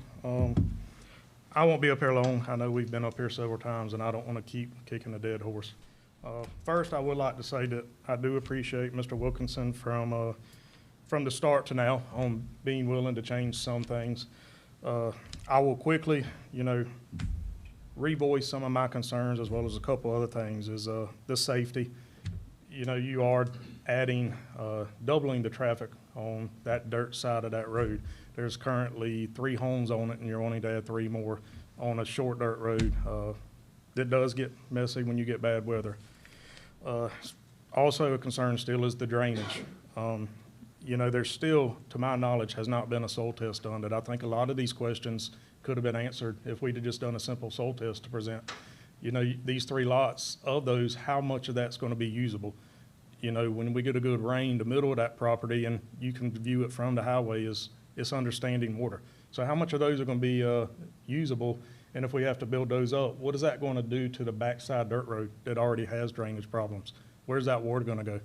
And there's no ditch on there's no really much of a ditch on the Clio Shawnee side. So what's that going to do to that intersection?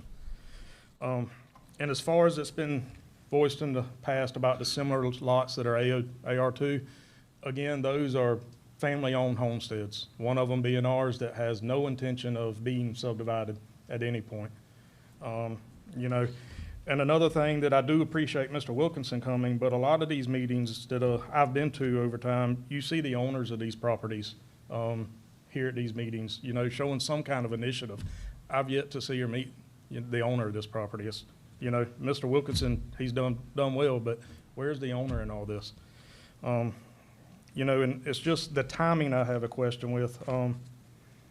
you know, I read this at the last meeting, and the comment, you know, it was said that this was taken out, it was no longer a thing. But this is currently the document that is on the Documents Center of the effinghamcounty.org website.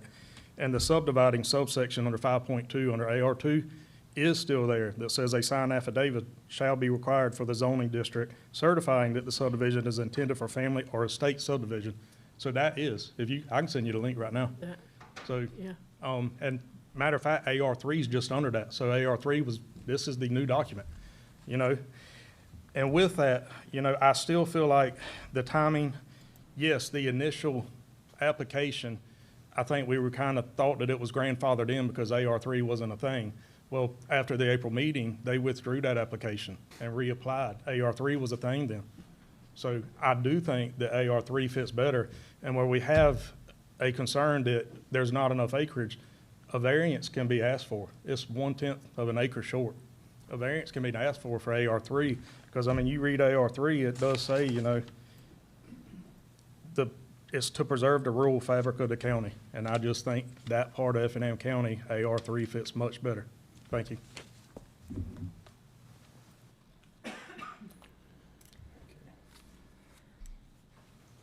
Anyone else wish to speak?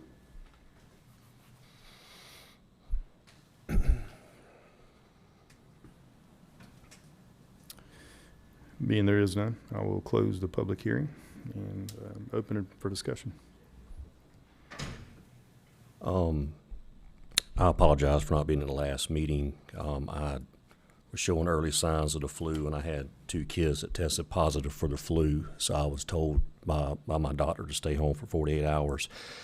And I'm sure y'all will appreciate that. But anyway, yeah, we've been talking about this for a while, and I do appreciate Mr. Wilkinson being willing to go down on the number of lots from 5 down to 3. But the more I've thought about this, man, we've been in the trenches for a while on these new zoning ordinances.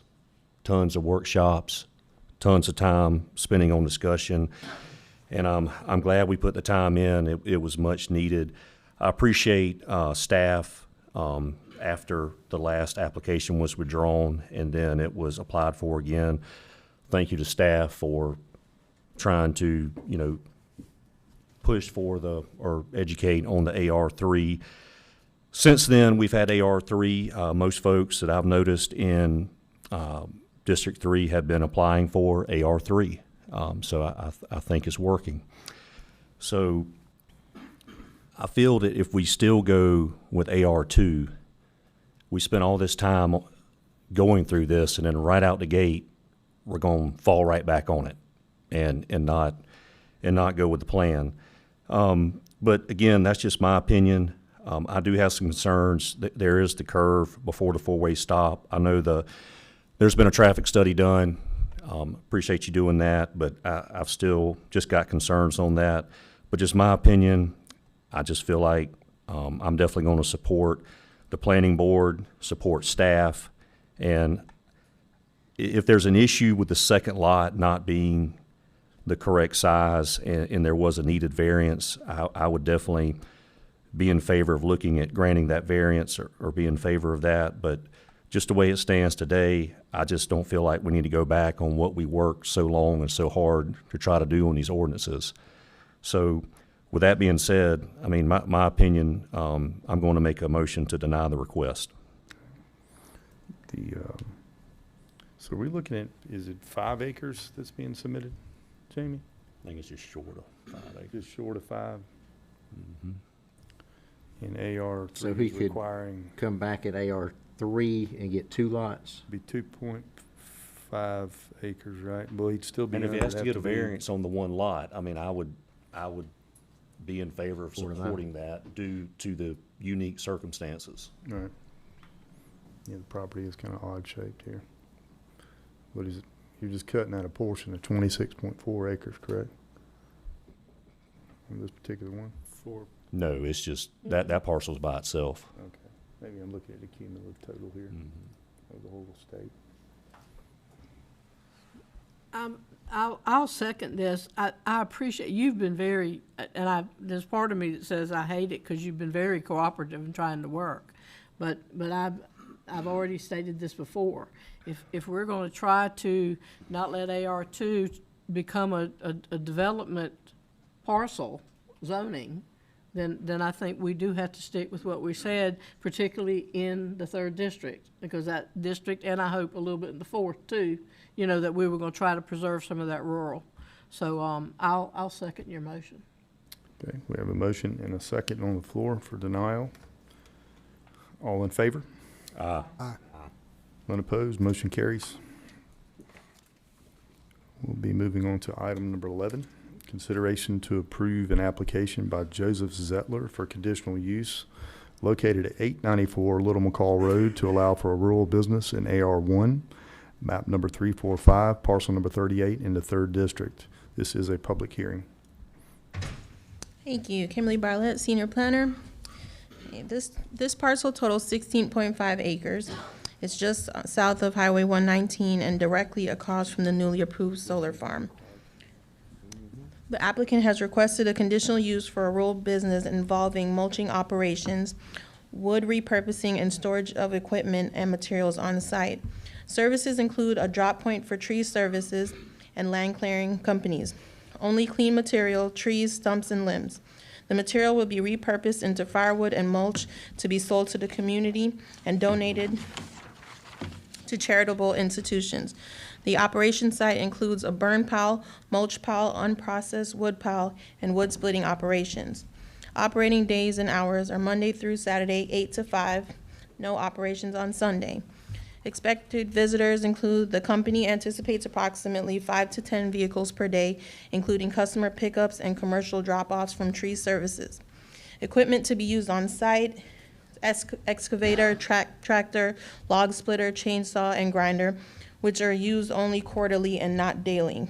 The applicant provided a typical mid-range of decibel levels found in industry from university studies, with a range from 70 to 110 dBAs. The actual levels may vary depending on the source. According to Effingham County Article 2 Noise Control, any noise with a sustained maximum decibel level of 80 or above outside of an industrial zoning shall be considered a violation of this article. The sound level limits by the receiving property for residential are 7 a.m. to 9 p.m. 60 dBA and 9 p.m. to 7 a.m. 50 dBA. For noise mitigation, the property has a natural wooded buffer between operations and adjacent parcels. The applicant states the nearest neighbor is over 300 feet away from the operational areas. The applicant has constructed a fire plan in accordance with Effingham County Fire. A fire safety survey has been approved and inspected by the fire chief of Effingham County. The staff has reviewed the application, and the application is complete with the following stipulations. Any encroachment permit must be reviewed and obtained from Effingham County for access to Little McCall Road. The applicant shall obtain and stay in good standing an Effingham County occupational tax certificate. Hours of operation shall be limited to Monday through Saturday, 8 a.m. to 5 p.m., and no operations on Sundays. 4, it shall not violate Article 2 Noise Control Ordinance. 5, shall comply with Article 2 Collection and Disposal. And 6, shall comply with all state regulations from the Environmental Protection Division. Thank you, ma'am. If the applicant is here, please come forward.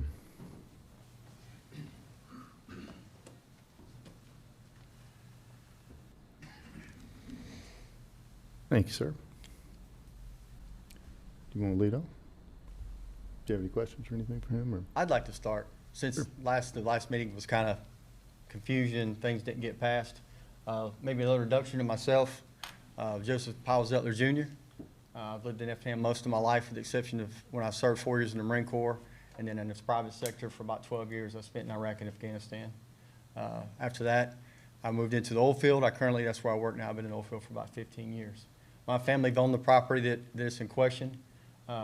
My kids will be the 4th generation to live on that land. I do own about 38.5 acres there, even though the 16-acre lot is the lot we're talking about. The 300-foot buffer that was discussed was because that's what is needed to dissipate the sound. It's actually a quarter of a mile to the closest home from where I'll be operating the business. So it's over 1,600 feet. By then, based on studies from the United States government and as also other colleges, the noise will be negligent, because every 100 feet you lose a minimum of 6 dBA. So, but I just want to give a little introduction, and if you have any questions or any concerns, go ahead and let me know. Good. I've driven by there. I've seen it looks like you already got firewood for sale. I think the biggest concern is the burn pit for me. Yes, The sir. burn pit, and then I guess the grinder tub that's gonna be out there. Being right next to that neighborhood, I think the burn pit's gonna be your biggest. Yes, sir, and we Yeah. thought, as discussed at the last meeting, if the burn pit's concerned, we can do away with it. The only reason it was even put there is because and I have these copies, if you guys would like to see them, of the state regulations on the mulching operation. It allows for a burn pit permit. If that's gonna be an issue, can I approach? Yeah, absolutely, come on. Here's the approved fire plan and also the state of Georgia regulation on mulching and how it works. Thanks, man. Sure. Yeah, it's his district, I'll let him look first.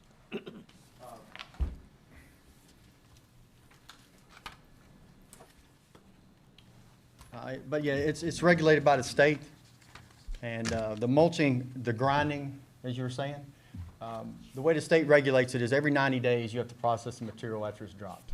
So you keep a log of when it was dropped, what date, and how much, based on square yards.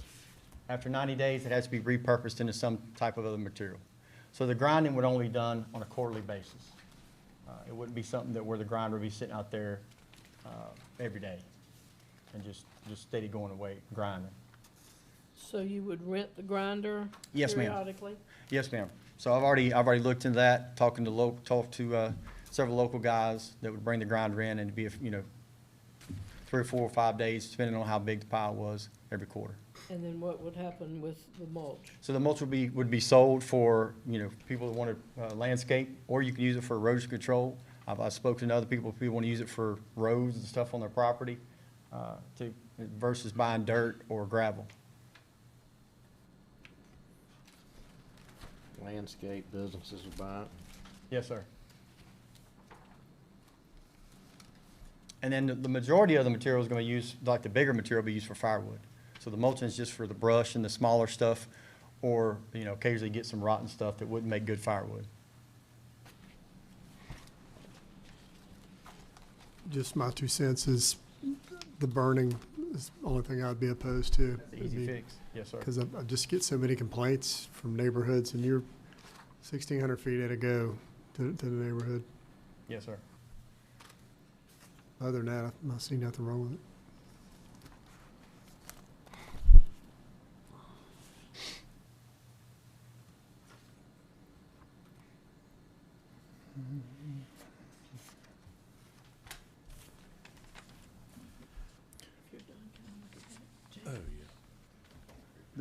Clint, I had a question for you specifically. These mulch piles, I know they can combust spontaneously. Is there a height requirement or a size requirement? Is there a certain thing you have to water or do?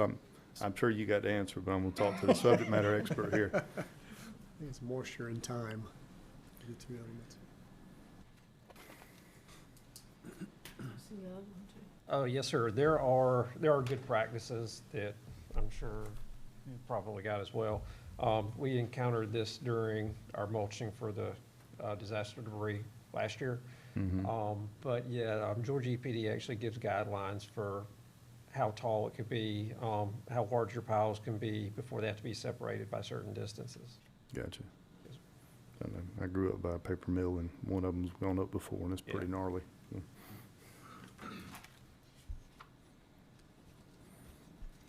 Thank you.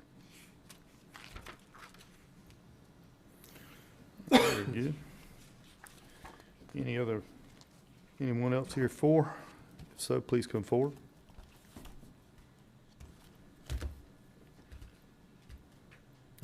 There are none. Anyone here opposed? Please come forward.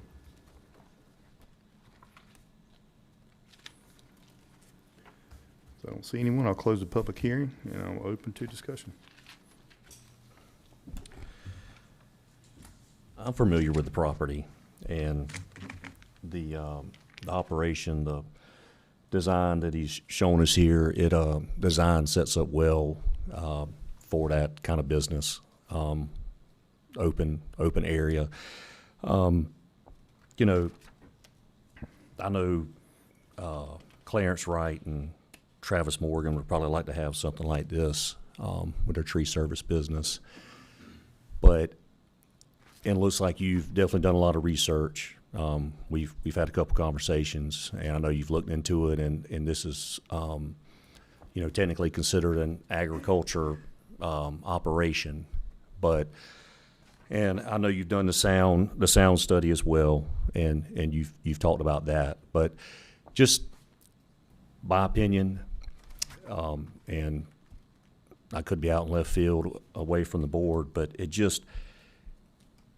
seems like this is a lot going on for a conditional use application. I mean, I've talked to a couple folks that were looking at doing an inert landfill. I know you're not wanting to do a landfill, inert landfill, and somebody was wanting to do a similar business with grinding up trees, and they were both looking for industrial property, and that just never came to fruition for them.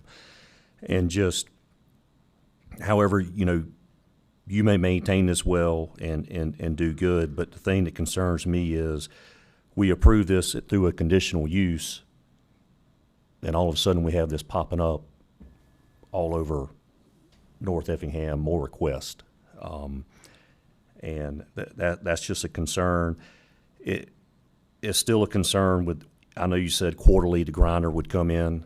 I mean, there's no berm, there's nothing around the property. I know you're saying every so many feet the decibels go down, but still, I still think there's a noise factor there, and that's just my opinion.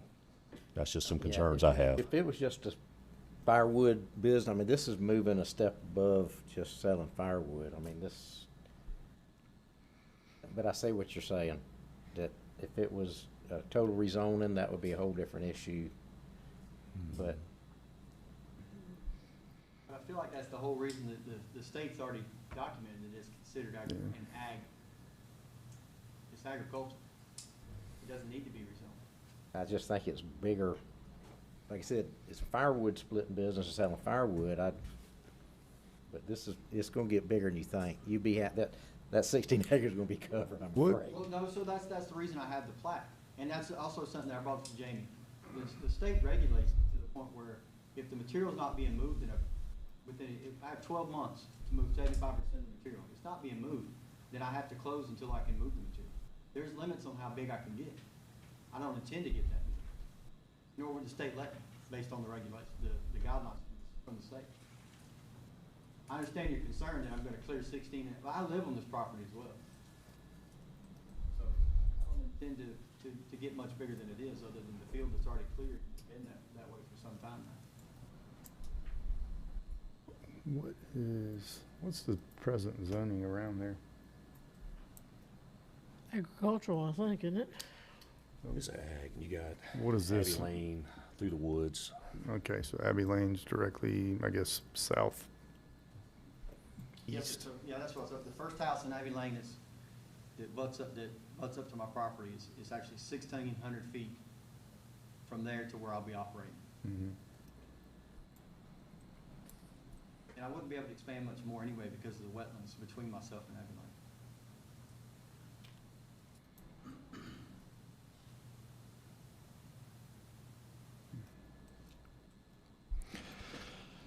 I've still just got concerns. I know 1,600 feet, I've still noise concerns. If it was just wood cutting, and I don't know how we actually regulate it once it's passed. I mean, I don't know how we police that on a regular basis. What part, Jamie? What are you worried about policing? What part of it are you worried about specifically policing? Okay, well, just calm down. And next thing, you need to address this up here on the microphone. Everything needs to be on Okay. there. Now, my question Yeah. was, what part of the operation are you worried about? Because you're being bringing in regulated? trees, you're gonna bring a grinder in. I mean, this is industrial activity. Could you define industrial for me, your definition? Or do you have a definition of industrial? Yeah. Because I the mean, it's- state has already defined what I'm doing is not industrial. So just because your don't- opinion, you consider it industrial, I don't think that's fair. But my But opinion, if- I'm gonna vote with my opinion. That's fine, and you have that right. Yeah. But if you want to bring up industrial, then I'd like to bring up also the mining facility that's on Courthouse Road, not 2 miles from my house, and the Effingham waste that's on Courthouse, that's only a few miles from my house, which are definitely considered industrial. And the solar farm that's being built directly across from my house, where they're using cranes and all this equipment all day, and there's going to be maintenance, continuing maintenance on that facility. That'll be short term. You can't tell me they won't be doing maintenance on that facility. They'll be doing the maintenance life on of that- there, but the cranes won't be there nonstop. But you're going to constantly have trucks, a grinder operating on this property. That mining facility that's on Courthouse has a lot more vehicle traffic than I would need on my property. I guarantee it. Dump trucks, dual axle, triple axle dump trucks coming in and out daily. So if it's an issue with industrial, this is not industrial, I think it's unfair to judge me differently than whoever gave the permit to that mining facility. I still think it's gonna be noise issues on this, But I've and that's given my you opinion. two different references to look at where it shows that every 100 feet, the decibels decrease. And by the time it gets to the first house from the property, it'll be negligible. I don't know how many studies that I need to present to prove my point. Here again, I think you're going off your opinion, and I'm giving you facts. Okay, well, we differ on opinion then. Mine is not opinion, mine are facts. All right, Okay. I'm gonna close this up. Any further discussion from the board here? No, I'll make a motion to deny the request. Okay, we have a motion. We have a second.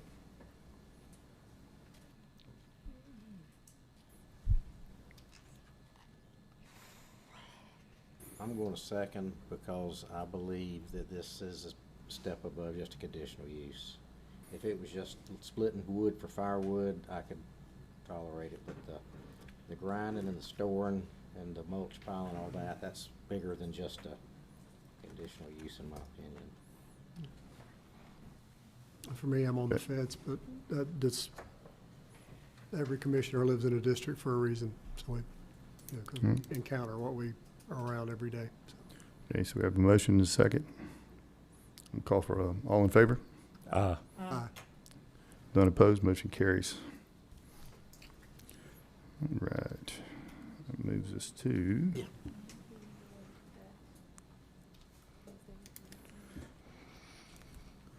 Moves us into new business. All right, new business item number 1. Consideration to approve the first reading of an amendment to the Effingham County Code of Ordinances, Part 2, Appendix C, Zoning Ordinance, Article 3, General Provisions, Section 3.15, Home Occupations, and 3.15A, Residential Businesses. Good evening, Jennifer Rose, Planner 1. Based our discussion at the workshop of the amendments, made to the home occupation and the residential business, with the additional amendment of the size of the non-commercial utility trailer from a size sized 5 by 8 feet to 22 foot, used for residential business activities. Those were all the amendments that I have. If you all have any other additional questions or concerns, I'd be happy to answer them. No, ma'am, I think you covered them all in the workshop, as far as I'm concerned. Anyone? Nope, I'm good. I'll entertain a motion if there's no questions. Make a motion, we approve. Second. Have a motion and a second. All in favor? Aye. Unopposed, motion carries. Item 2 is duplicate. Item number 3, consideration to approve the first reading of an amendment to the Effingham County Code of Ordinances, Part 2, Chapter 66, Solid Waste, Article 3, Residential Collection and Disposal Services, Section 66.104, General Provisions. Yes, Mr. Chairman, the proposed update to the solid waste ordinance is to clarify the time and distance that carts shall be removed from the right-of-way after collection. So right now, the ordinance is pretty vague. It just says that the carts need to be pulled back after 24 hours. So staff wanted to clarify that, make it more concise, as we do tend to get quite a bit of code enforcement actions related to this. So the proposed update is that the residential cart shall be moved within 24 hours after trash collection. Upon removal from the right-of-way, the cart shall be a minimum of 3 feet from the roadway and at least 5 feet from any other obstruction. So so cars or mailboxes, that type of obstruction. So, Okay, thank you, Chelsea. yes, sir. Any questions from the board? If not, I'll entertain a motion. I've asked not a, I guess it is a question, I guess because I'm still on enforcement. So basically, the way this is gonna be enforced is like if trash pickup day's on Wednesday and Codes happens to be riding by and it's Friday Yes, ma'am. and the trash can's still out, that's Yes, it, ma'am. yeah. Okay. Or complaint based. Complaint based. Or a complaint, yeah, okay. No, that's fine. I just, mine gets hit even when I hadn't have a chance to pull it in the next morning or evening or something. So, yeah, they don't need to be out by the road. Yes, ma'am. I think Commissioner Floyd might be the one hitting it, but I'm not. Yeah, I don't know. I make a motion, we approve the I ordinance. did have a mailbox when I was in various positions in this county. My husband loaded with concrete, so, for a reason, so. All right. I make a motion, we approve the ordinance. We have a motion. Second. We have a motion and a second. All in favor? Aye. Unopposed, motion carries. Item number 4, resolution. Consideration to approve resolution 025040 to amend the schedule of fees. Good afternoon, Mark Barnes, Finance Director. This amendment to the schedule of fees makes a number of kind of minor changes and cleans up some errors with the previous major change that we did earlier in the year. The main change here is that Public Engagement and Recreation has created and worked hard to create an entire fee structure for renting parts of the facilities at the CEM complex, and that's the major change here. Staff recommends alternative number 1 to approve the schedule of fees. Thank you, Mark. Yes. I will entertain a motion. Make a motion, we approve the ordinance. Second. A motion and a second. All in favor? Aye. None opposed, motion carries. Item 5, consideration to approve to accept a donation for emergency medical services in the amount of $5,000 from Say-One America Incorporated. Yes, sir. Say-One has made a generous donation to the county for $5,000. Financial policies require that these types of donations come towards the board for formal acceptance. Okay, what will we be using this for? Don't have a budget set up yet. That's going to be in a future budget amendment when we come up with a spending plan for these. Good. Place trash cans that get hit by Commissioner Floyd, maybe? Put it to the land trust. There you go. Make a Buy motion, some we approve trees. alternative I said one. the only one that use emergency medical services is this guy right here. Yeah, no doubt. Yeah. Get my share of that for sure. All right, we have a motion. Make a motion to approve alternative one. Second. A motion and a second. All in favor? Aye. None opposed, motion carries. Thank you. Thank you, Trey. All right. Item number 6, consideration to approve a change order proposal from Hussey Gay Bell for additional engineering services related to the expansion of scope for the Blue Jay Elementary School Force Main project. Yes, sir. Lauren Schuman, Engineering Project Coordinator. Hussey Gay Bell is currently under contract to design improvements associated with the Blue Jay Elementary School Force Main project. They were originally only designing the force main, and the school board was responsible for the lift station. As the project evolved, the county took over the lift station design to support a regional lift station, not just the school. And so now they are designing a permanent lift station to serve the school and a broader service area. The proposed change order compensates Hussey Gay Bell for the additional new and expanded scope. So staff recommends alternative 1. On this, Tim, is the school a contributor to this at all? No. And the issue is they use East Blast money for this, and they are not, and this location of this lift station is off-site, and they're not allowed to use East Blast money on property that they do not own. Can we deed it to them? What's that? Can we deed it to them? Yeah. That's a possibility. I didn't think about that one. Hey, that's why I'm here, buddy. But keep in mind that they were going to leave it on the property when it was a smaller, just to serve them. But since we have, we're kind of doing a little bit of a master plan over there, it's going to serve much more than their property. And so there's going to be, there's some property in Rankin that's being developed that we're servicing with it, as well as some developable property up north. So What was their original budget for this if it were going to be on their property? theirs, I do not know. It was a small grinder type operation if it was on theirs. Now we're doing a regional lift station. Okay.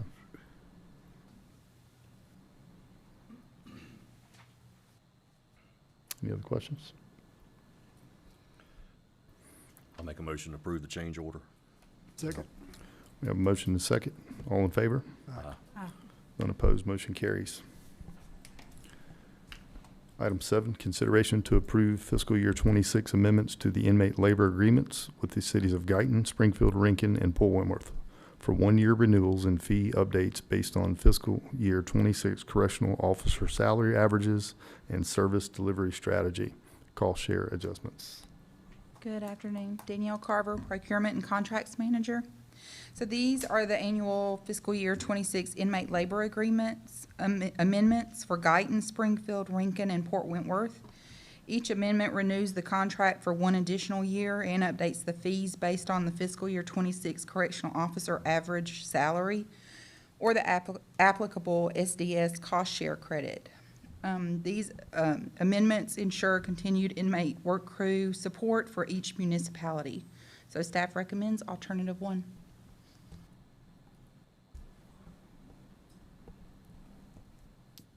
Basically the same contract, just raises the rates. That's right. Make a motion, we approve. Second. Yeah. I had a question before we did it. Sorry.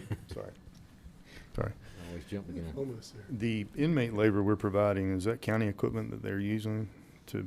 No. They're required to provide the van. Okay. And so. What about if they're cutting grass or using tractors or? It's the city's equipment. Okay, city's equipment, okay. All right, very good. That's all, thank you. Please proceed. I think I'll make a motion to approve. Second. We have a motion and a second. All in favor? Aye. None opposed, motion carries. Item number 8, consideration to approve a lighting services agreement with Georgia Power Company for the installation and maintenance of 11 LED roadway lights at Old Augusta Road and Logistics Parkway Roundabout. Yes, sir. This item is the lighting service agreement with Georgia Power for 11 LED roadway fixtures at the new Old Augusta Road and Logistics Parkway Roundabout. Georgia Power will install, own, and maintain the lighting and improve nighttime visibility and safety, so staff recommends alternative 1. Thank you, ma'am. No questions, I'll entertain a motion. Well, I do have a question. I called Tim about this earlier. Will this be at every roundabout? Typically, we'll have to do something like this? Yes, and so we follow GDOT design guidelines for roundabouts, and they require lighting. Okay. And so this way, we don't have one roundabout, let's say on Blue Jay and 21, Blue Jay and 17 that has one, and Gotcha. Other ones that don't. So we're just Is there any being consistent about it. And I will say that once we get these operational, the Old Augusta lights will be funded with the Industrial Special Services District. Is there any savings bundling it all together into one package? No, it's Georgia Power. They just kind of have their Yeah. fixed rates. They just take their money, you know that. No, I don't They know, gotta- of course. They do have to fund the retirement I know system. I pay the for same certain electric people. bill as everybody else. Hey, I I retired just, from that. for the record, I do not get a discount on electric bills. Thank you. We heard you good, man. Yes. Oh, I wanted to make sure that was known, Mr. Blakely. That peaked years up, didn't it? See, Mr. Blakely, I talk real low, so it makes everybody pays attention to what I'm saying. On these lights, are they the ones like, are at Ebenezer, that sort of a low, I mean, it's not really, really, really bright. It's sort I of, think they adjust, they have if these are the same ones, they have what they call atypical time use, and they lower their intensity versus, like if you had, down the highway or something, you don't need bright lights. So. And I'd have to get that information whether or not they change. I do know there are other ones that are kind of straight down, right. So that there's not a lot of light pollution. That's what I was associated saying, with it. the ones at Ebenezer, and it lights it up good. I mean, it's Right. not an issue. There's 160 watts each, so Well, that whatever helps. that means, I yeah. don't Well, know. I know they have the ability to modulate if, so desired. So if you have an area that is low travel, for Jonathan has an example, answer. it's still lit, but it's not lit as brightly as a high Always traveled has an area. answer. Hey, Jonathan Holm, County Engineer for Effingham. Yeah, so it's 1.8 candle foot. So, I mean, it's going to be really similar to what is there at Ebenezer, and I believe what the chairman is saying is correct, that it dims down. They can adjust it. They can, yes, ma'am. Jonathan, is there not a solar option for these now, since they're LEDs and less power and? Because of the inconsistency with $10,000. solar, Yeah. and there being enough power, and in order to be consistent, and especially with it being a main intersections where Yeah, we're you wanting run to do into a these lot of roundabouts. operations and maintenance costs for cleaning the panels. You've got batteries you've got to maintain. That's right. There's a lot of maintenance and unreliable lighting source potentially. So it's with just the going tech's solar. not there yet. That's right, yeah. And in order to be consistent too with the roundabouts that GDOT's doing too, I mean, the easiest thing to do is to just use Georgia Power. Is To, that a $8.45 hybrid per situation. light or for all the lights? believe that might be, Danielle, you got the contract? I think it's, trying to remember if it's total or if it's per What was the question? the 840. Quantity 11. Yeah, it looks like it's total. Yeah, that's right, it is total. It's the monthly cost. Oh, yeah, 845.90. That's for monthly the cost. That's for all 11 11. lights. That's right, yes, sir. That's pretty cheap. That's a deal. Yeah, that is. Sure, it's not per You pole. got that Damon Ron discount. And it includes the lights and the installation. That's right. Only thing that bothers me I had about to talk to stuff Brian like this that is it's perpetual. Once you buy it, we will pay for it forever. Way beyond our Yes, lifespan. yeah, they will definitely get their money's worth out of it. They will. No doubt. Okay, very good. Thank you, staff, for all the answers to questions. No further, I'll entertain a motion. Make a motion, we approve the agreement. Second. We have a motion and a second. All in favor? Aye. None opposed, motion carries. Item 9, consideration to approve the contract award for T-Splost and LMIG 2026 construction to C.W. Matthews Contracting Company Incorporated. Yes, sir. This item is for the contract award for the T-Splost and LMIG 2026 construction program. The county received 5 bids, and C.W. Matthews Contracting Company was the lowest responsive and responsible bidder. The project includes resurfacing, patching, milling, drainage improvements, storm pipe installation, and associated roadway work across approximately 30.2 miles and 54 roads. So staff recommends alternative 1. I talked to Tim about this earlier today, and I could have missed it, but I just, at some point, can y'all send out a list of what these actual projects are? And like I said, I could have missed it in the packet, but I didn't see it. Yeah, we can, and we actually have it. We'll have Marie send it out. We actually had a slide at the tab meeting today, so Okay. it's got a full list in it. And Okay. It's a pretty sizable list of projects. Okay. For that amount of money. All the money. Very good. Thank you, ma'am. I'll entertain a motion. I'll make a motion to approve alternative 1. Second. We have a motion and a second. All in favor? Aye. None opposed, motion carries. Thank you. Item number 10, consideration to approve a notice to proceed to Moffett and Nickel for engineering design services for the SR 17 at Midland Road Roundabout under the county's existing IDC agreement. Yeah, Jonathan Holm, County Engineer for Effingham. This is a proposal that we put out to bid using our IDC, so it's kind of a closed bid system just to see. Could you explain what IDC is, please? It's a indefinite delivery contract. Thank you. And so what we did is we went out and advertised to multiple engineer firms for different services for engineering design, whether it be utility, road, parks, surveying, you name it. There's a whole list of services. But anyway, we had them competitively bid under the IDC contract to be able to get onto the IDC list for the county. And typically those last for 2 or 3 years, and you have the option to renew it. But anyway, one of the things that the reason why you do that is that way you don't have to put it out to bid publicly. You already have a pre-approved list, but since these are sizable projects, and we're wanting to make sure that engineer firms are able to deliver within a reasonable schedule and pricing, we did a closed bid system using the IDC list. And so we ended up advertising the Midland Road and 17 roundabout that's identified in the master transportation plan. This one is a little higher on the priority list for roundabouts, but it is on a state route, so we would be following the PDP process that is required per GDOT. And we evaluated these firms based off their work plan schedule, cost, and their past PDP experience with GDOT. Ultimately, the firms that we put on the list were Moffatt Nickel, Hessegay, or that's not correct, Moffatt Nickel, GMC, and Coleman. And we only had 2 responses. It was Moffatt Nickel and GMC.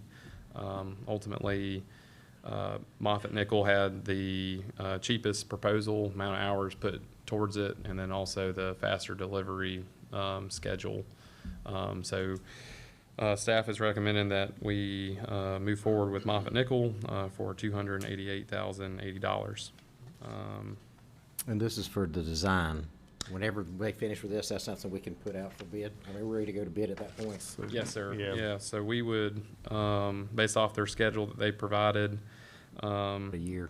It'd be about a year. That's right. And then we'd have to go get right away. Oh, that doesn't include that. I know. Well, it's a part of the schedule. They put 5 months of acquisition, but tentatively we would be able to put this out to bid based off this schedule in November of 2026. Okay. So next year, this time, if we get, moving, Right. and then there's no delays, we could hopefully be able to put this, and award it and start construction in January of 2027. Okay. Be about a year, so we're looking at 2028, assuming everything goes well. Very good, thank you. Any questions? If not, entertain a motion. Make a motion, we approve the agreement. Second. We have a motion and a second. All in favor? Aye. None opposed, motion carries. See, Ms. Biff, IDC is not International Diamond Center.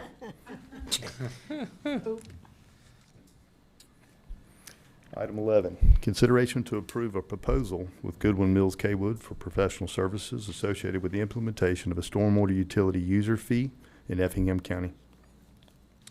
Yeah, Jonathan Holm, County Engineer for Effingham. This is a proposal for the stormwater utility fee that we discussed at the retreat. And we'd be revisiting the past study that was done by another firm. This time it would be done with GMC.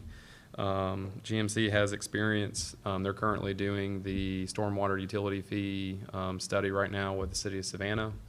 They've also done it a few other times with other municipalities like Dahlonega, Statesboro, Richmond Hill, and Garden City. And this proposal, it would walk us through the steps that we would need to take, as far as, getting the word out to the public, about how this is gonna be calculated. It also, look at the rate structure, the billing. It would help our GIS system. It'd help also assess, our existing stormwater program. Any ordinance changes that we might need, it would make recommendations for that.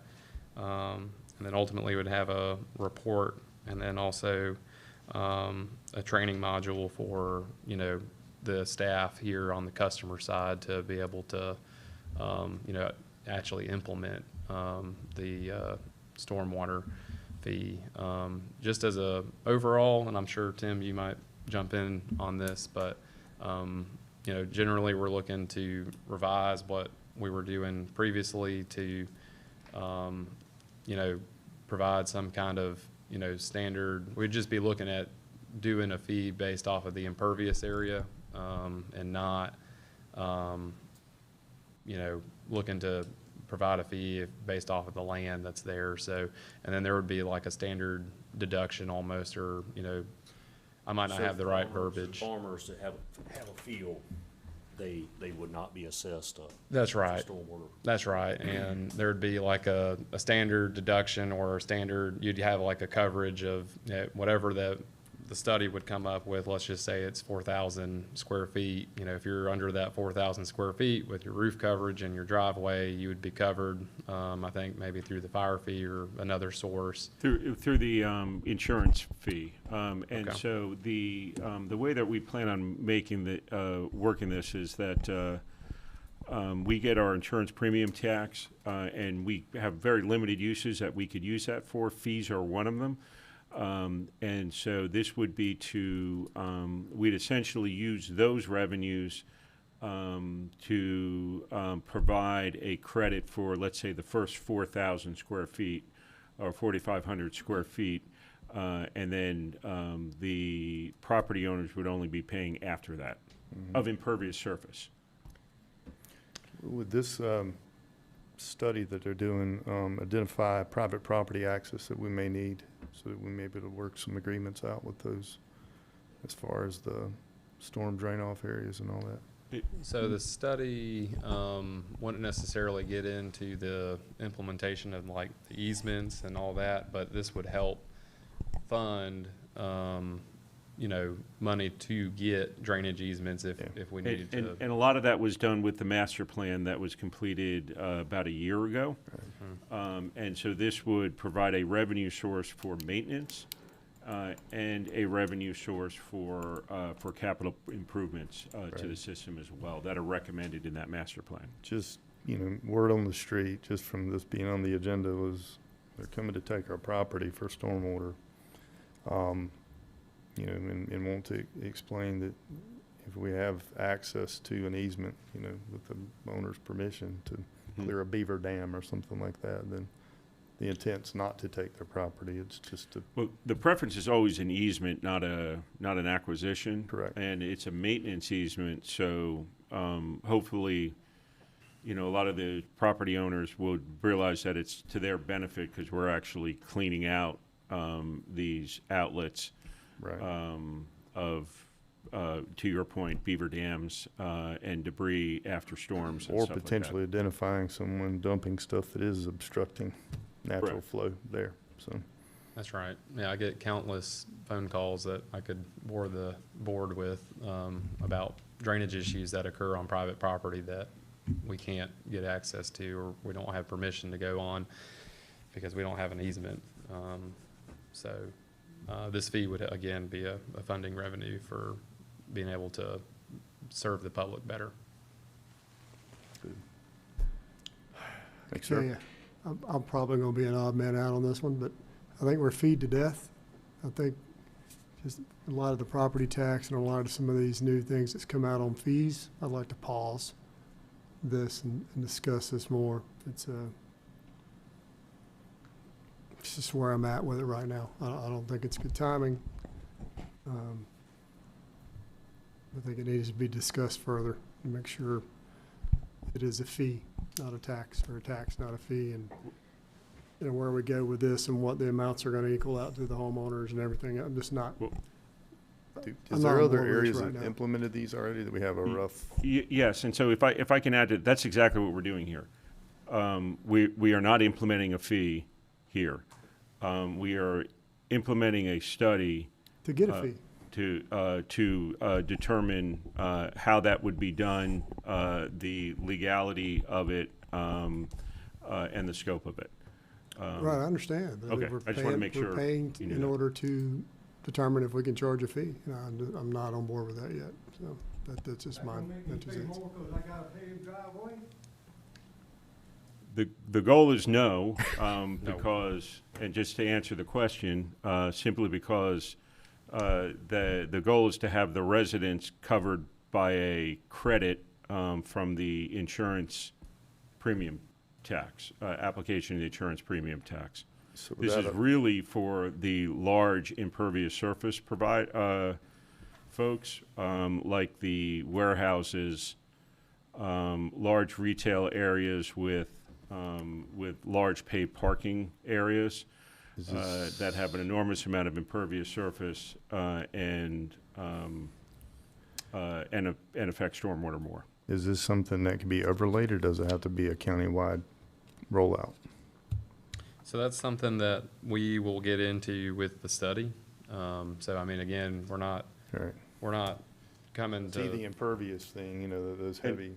And your point is that we could look at doing it in certain watersheds where we have Right. a more consistent problem with stormwater. Where certain watersheds, let's say up in the northern end of the counties where we may not, we could choose not to do it in those fee areas to determine it. But 'Cause that's although part of the it's- reason you do the yeah. study is to determine the best way to do it, because you don't want to charge anybody who's not going to get a benefit. Because it's for the greater good of transportation, but we are probably the largest owner Is of this the gonna be impervious for- services in the county. Sure. So, Are we looking at doing this on everything existing or everything going forward? Because everything existing, supposedly, we've already paid for stormwater in Well, it's some way. maintenance. It's And so, operations and maintenance. I would say a lot of this budget, there is no, we have no dedicated funding to maintain stormwater systems. We do it based on a complaint basis, but we don't maintain stormwater systems regularly. And so, so rather than kind of putting the Band-Aid on something that's wounded, it's really creating a consistent revenue stream so that we can look at addressing the stormwater infrastructure that's already there, maintenance-wise, and also for necessary expansions, to the point that the chairman brought up, where, you know, we have trouble areas where we can't get out because, let's say, a bad design, 50 years ago, we can't get proper drainage out to where the existing outfall is. Perfect example is Westwood Heights. We could have used these fees to address that issue that you dealt with probably over there, correct? Right. And this is not just storm, I mean, this is overall drainage across the county. This is something we're gonna be having to deal with in the future as we grow. Yeah, because you're building all these developments. well, Yeah. I've Cut got, down the trees. yeah. We get, if Cutting y'all down donate all trees. y'all's property, That's we right. we wouldn't have to worry also about the that. maintenance. We can't do something, that, $150,000? I mean, that just seems like an enormous amount of money, Decide if we can just to charge a fee. decide if Yeah. we can. I'm just not on board. Well, with we can charge a fee. I'm being feed to death. certain what we Small can bit, charge. hurts small business. I'm It just hurts saying there's the not homeowner. It something hurts. that, But should we Tired of charge it? being- I hear it all the Seems like time. a lot of What is Everyone's the, tired of paying the, taxes. ins- Study. the insurance money you said has very limited use as far as, what is allowable Fire fees out of and So that? we're Every using year. it for the fire fees right now, Okay. right? And so what we'll try and make it is that these fees fund, that we charge, fund at least a majority of the operations. And so we've been traditionally applying these fees to these insurance premium taxes to fire. We're getting fire to the point where it's getting closer to standing on our own. Our goal is to free up some of those funds, dedicated to stormwater. So again, we would have a credit for the homeowners that would effectively zero out what they're paying. And then only if you had impervious surface, in excess of that, would a fee apply. Is it, and just tossing this out there, because I know we've talked about developmental impact fees as well, so is this something that we need to spend money on both to see? Well, we had a meeting, and I was going to bring that up in my report, is the, on impact fees and a consultant last week. We discussed different types of impact fees. And when we brought up stormwater, the recommendation is she was not aware of anyone that was charging an impact fee for stormwater because you could only use the impact fee for expansion, right? You couldn't use it for maintenance. Timing was interesting in that she's recommended we go the route of setting up a utility to come up with a funding source based on a fee-based system is what she's seeing most entities do out there. Okay. So it would not be for O&M, it could only be for capital. Capital and expansion. If you did a stormwater, okay. That's right. No matter the corridor that it serves. That's right. So you can only use impact fees for expanding capacity, not for maintaining. The one reason that I would probably support this, we don't hear about this until we have a heavy rain or a storm, and then it's like, what y'all doing about drainage? I ain't seen the ditch dug or cleaned out. What are y'all gonna do? And there's no plan. I think you Whenever cover y'all that. call and complain, we go clean it or take care of it. You cover And that this with is gonna impact fees. Make it where there's an ongoing maintenance plan for drainage for the county.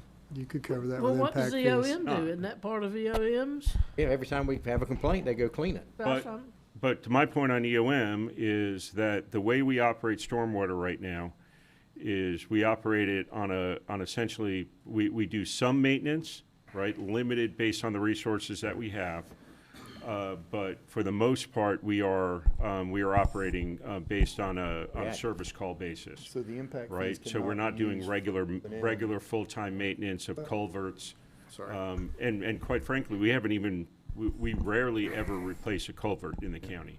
Impact fees cannot be used for operations and maintenance. They can only be used for capital improvements. So we could say, for example, let's take a road, Blue Jay, we have bad drainage on. We could redo the entire system, correct, with impact fees. And that would be a capital improvement. You could redo the system if you're expanding the capacity of the stormwater system. Right. So in the case of Westwood Heights, you could use that impact fees to do Westwood Heights, because you're expanding that stormwater system. That would be questionable because you're not really expanding it, but because a lot of that, some of it you could, some of it you couldn't, right? We had to replace a lot of the, if not all of the culverts, because they were all corrugated metal, right? That's maintenance, so that we wouldn't be able to use impact fees on. But if we were expanding the capacity of the system, like some of the outlets, then we could use it for that portion of the project, yes. So these fees have to be assessed to everyone, but there's a potential for offsetting costs from the insurance collections. So that's where it becomes complicated, and that's why you need a study. You basically come with a credit system so that if on your property you over capacitize your stormwater system, right? Your detention ponds are substantially larger. Your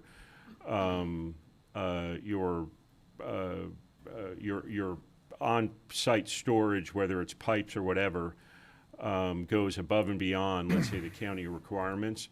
Then you can get a credit towards these. Yeah, I mean, I'm not a big which fan it of creates an another fee encouragement for them to do it.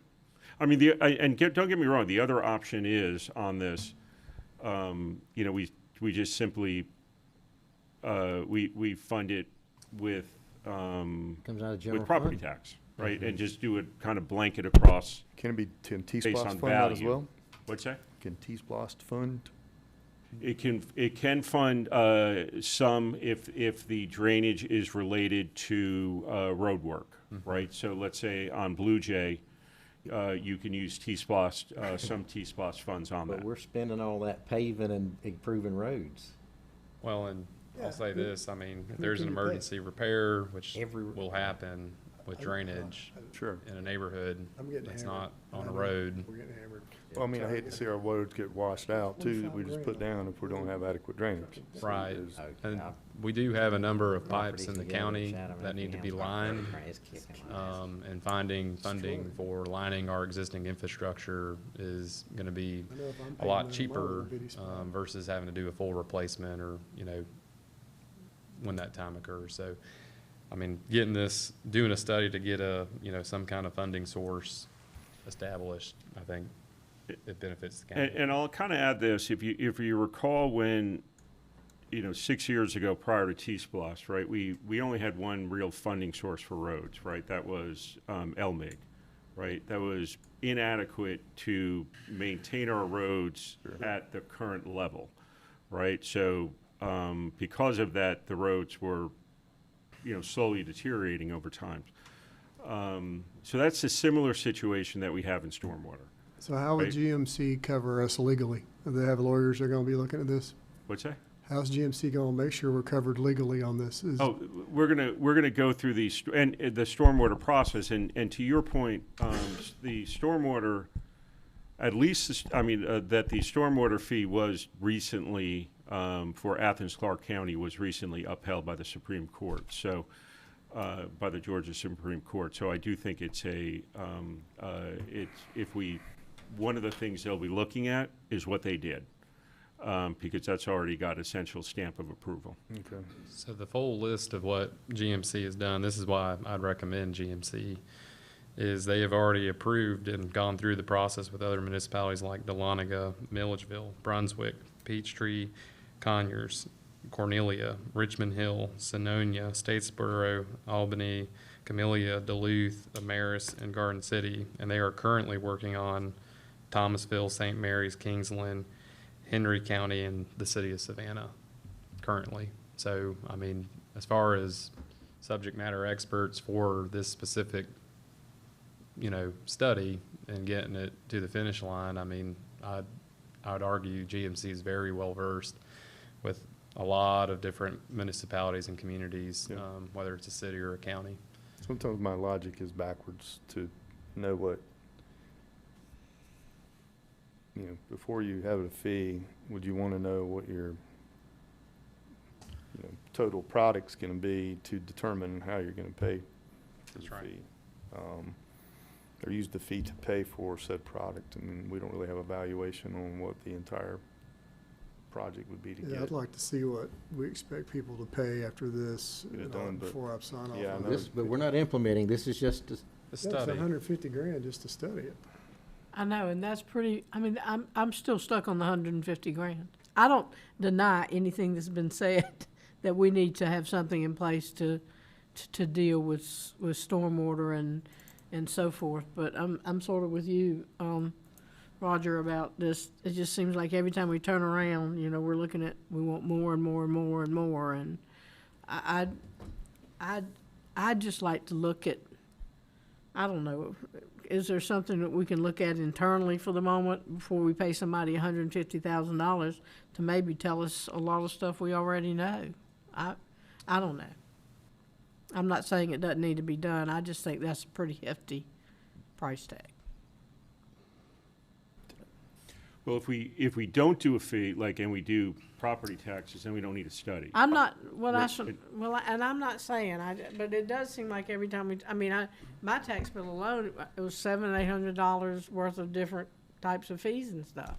So I'm just saying, and maybe when you look at it over the course of the year, that's not anything, I guess, from what we're getting. I don't know, I guess you could argue that, which we don't need to do tonight, but I just hate to hear, okay, let's add this, let's add this, let's add this. I mean, yeah, I understand eventually you have to draw a line in the sand and go, okay, from this point forward, we're paying generationally down the road, I'd for rather- what's here, but find a way to pay for it with Yeah, the is sales there tax other funding? mechanism or something. Funding mechanisms available besides hitting our residents again with another potential fee, even though it may be forgiven, but we don't know until we do the fee study.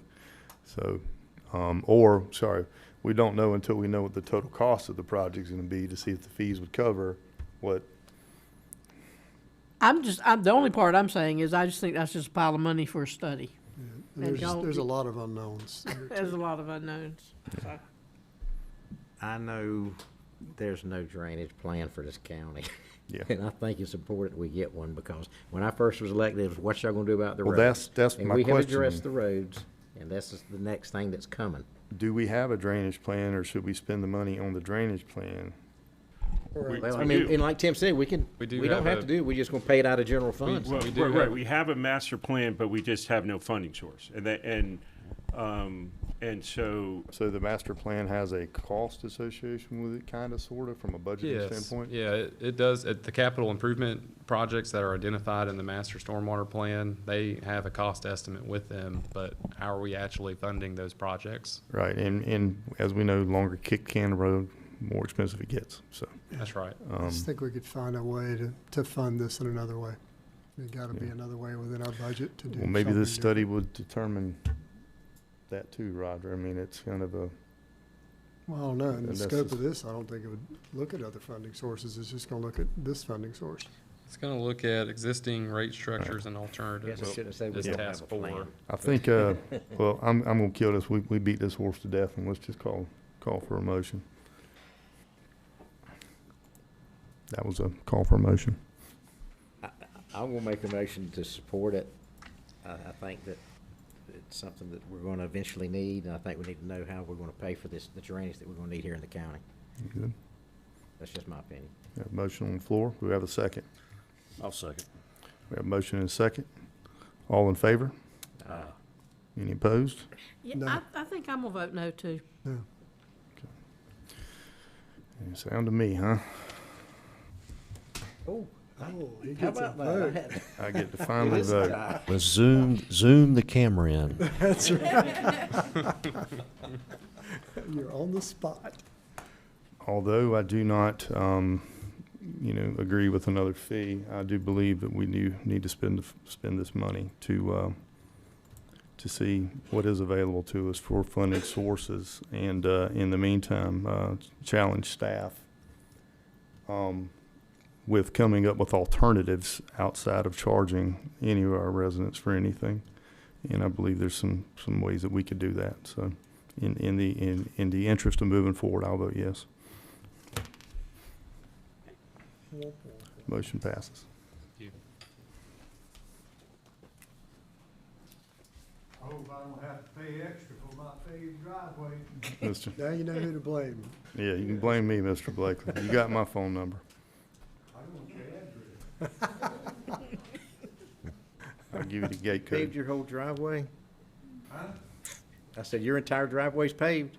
Yeah, and I called the county to make sure I wouldn't have to pay extra. Now in Garden City, you gotta pay extra. Will I expect staff to come up with something.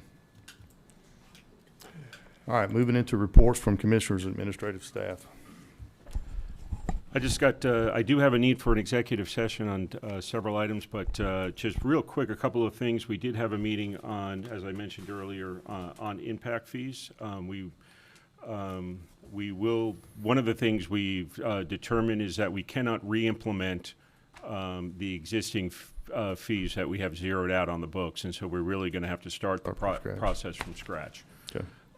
And so we discussed it with a consultant who's doing work in similar areas for similar type of counties. Mark, we should have a proposal and a recommendation for you soon.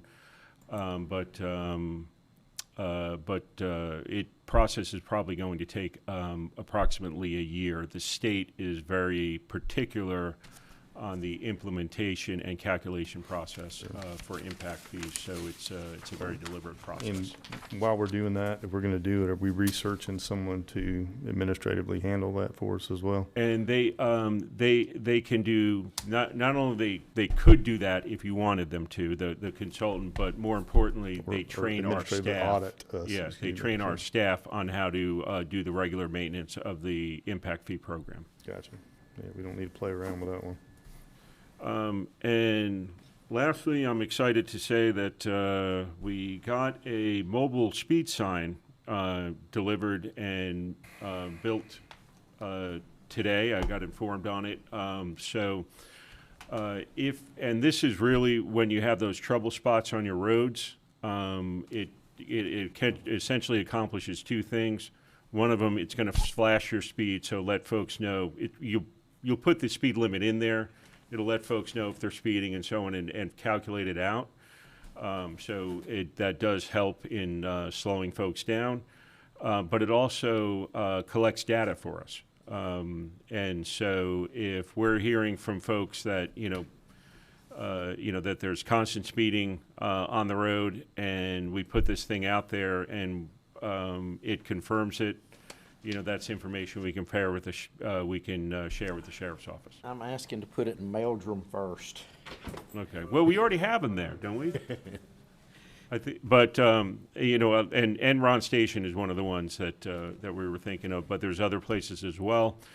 And on that same subject, I have asked that they keep a stock of those flashing stop signs, so that we don't have these 4 or 5 month delays when we need to install one, because we're waiting to get delivery for the lead time on them. But just if you have a road in your mind, let me know, and we'll get it out there.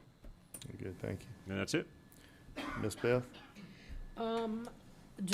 We have that town hall Thursday night, 6 o'clock at Clarence Morgan's, what's the room called? Multi-purpose. I don't even know. When is it? Multi-purpose room, getting a lot of comments, particularly that it was nice to have the door hangers. I think that was a good thing, to get people there. So anybody interested in low ground, come out. That's for look. Okay. One thing to clarify, it is a property owners meeting. So I'm sorry. Let me we change that. Only if you're a property owner. Otherwise, you're not welcome. Thank you. What day was that? You're not a property owner, Mr. Blakely. I ain't. Not on Low Ground Road, are you? Oh, sure. Yeah. I'm sorry. Thank you for that correction. Okay. And that's Thursday, 6 p.m. Thursday, 6 p.m. All right, got it in the calendar. Good. Anything else, ma'am? No, ma'am. No, sir. Mr. Deloach? Where are we at with scheduling the dinner, I guess, with the different entities?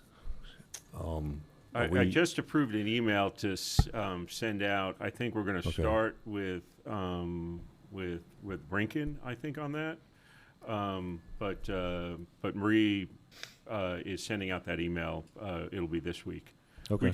We do have, and I apologize for not being able to get it accomplished, but we were just wrapping up. We have about 4 or 5 of these property owner meetings and town halls. Should we and consider so we should be able to do them now. doing it, Jamie, you think after the newly electeds are sworn in, which would be after January? And yeah, I mean, if should we need to have push it back to everybody the, instead of, at this point, it's getting after a little the bit end of busy, the so we can year, push it I to mean, but I just want to make sure, soon we reached out and they knew we had the ball rolling and we were trying to set something up at bare are we minimum. just doing one city or are we doing all 3? We're doing all 3, we had talked but not at about- once. Yeah, I thought we talked about doing everybody at one time. The way we used to do it. That way, nobody feels left out at any point in time. All the conversations are the same across the board. We could. Was quarterly and different city or whoever hosted it. every That's what I was quarter. gonna say. That would gives the opportunity to have 4 quarterly meetings and And each just person would hosted out host. So are you saying have everybody at the dinner and do it 4 times a year? Yeah, or and then have- each municipality and the county host, each one, because we're, you know, especially the first one, we're gonna have newly elected people coming in. Okay. I think that's a great time for introductions and everybody to get together. One meeting, with all three cities in the county. Okay. Yeah, Done. sorry. What about the, Quarterly meeting. what about the Board of Education? And we could set one up with them as well, if you'd like, sure. Or we just gonna lump them in? Do you want to lump them in? Or? I mean, I've always thought of it being a big group, once a quarter, everybody being there. That way we're all on the same page. Okay. That Yeah. was just my vision. I mean, what about you guys? Are you? It worked Yeah, out well. I that's mean, fine. invite Fine with everybody, me. but, you know, we just, different group host it quarterly. Right, right. Do you want the, Board of Education included? I mean, just, obviously not the whole teachers and everything, What's but, that? just administrative business staff would be. Or just the board and Dr. Ford? Yeah, board, Dr. Ford. Or his commission, or whatever they're called, his board, His board. him and his board, yeah. Yeah. That would be good. Sorry, we just upped your event planning. Sorry. Well, we have to find a venue, I think. We have a multi-purpose center. What Oh, are you yeah, we have a talking about? multipurpose room. Yeah, we can do that It's now. a perfect Thank place you. to hold it. The First Honey time, Ridge brand place, new. the School Yeah. board could host us at the new School Honey board's Ridge gonna place. let us host at Honey Ridge one time. That's a nice place too. yeah. Big enough. Yeah, Rinkin, they'll figure something out. All right, well, I just want to make sure the ball was rolling on that. Second thing is, appreciate the support from the board tonight on those two items. Those were pretty sticky topics. So thanks for that. And then just to staff, Tim, Michael, all our public service, public safety folks, just appreciate what y'all do just on a daily basis. I know it takes a lot of different people to keep the ship headed in the right direction. So just a general thank you to staff. And that's all I've got. Thank you. Commissioner Burdette? I don't have anything. Mr. Floyd? No, it's been quiet. Okay, I just have two Better not things. say that. I know you spoke of the speed signs. We talked about getting some mobile notification signs potentially as well for, Yes, we have one, but it's too small. Oh, you're talking about the Yeah, the variable one- message boards? yeah, the message boards, that's correct. just- And so we can look at getting a couple larger ones. So when we contract out to do road work, they're responsible for getting them. But when we do stuff internally, like chip seal, we're responsible. So I think it would be good to have two that we could use. So is that a requirement on our contracts with, that they okay? Yes. Is it, how many are we doing? Is it bi-directional or is it just one direction if they're affecting both ends of a Well, road? Or we'll come up with a, what's the plan called, Jonathan? So when it comes to the MUTCD standards, the standard is the orange. What does that acronym stand for, sir? Oh, man, you're going to put me on the I'm just spot. kidding. Go Okay, ahead. thank you. Thank you, Pamela. I didn't hear Yeah, that. thank you. Thank you, non-engineer lady. Thank That's you. right, that's right. No, thank you, seriously. But the standard is the orange signs, not the flashing, mobile sign that we'd be getting, but those definitely help communicate, in my opinion, a little bit better. But what Tim is recommending, and one in each direction would be fantastic for most scenarios. Okay. Well, good. You can stay here too. I know. Okay.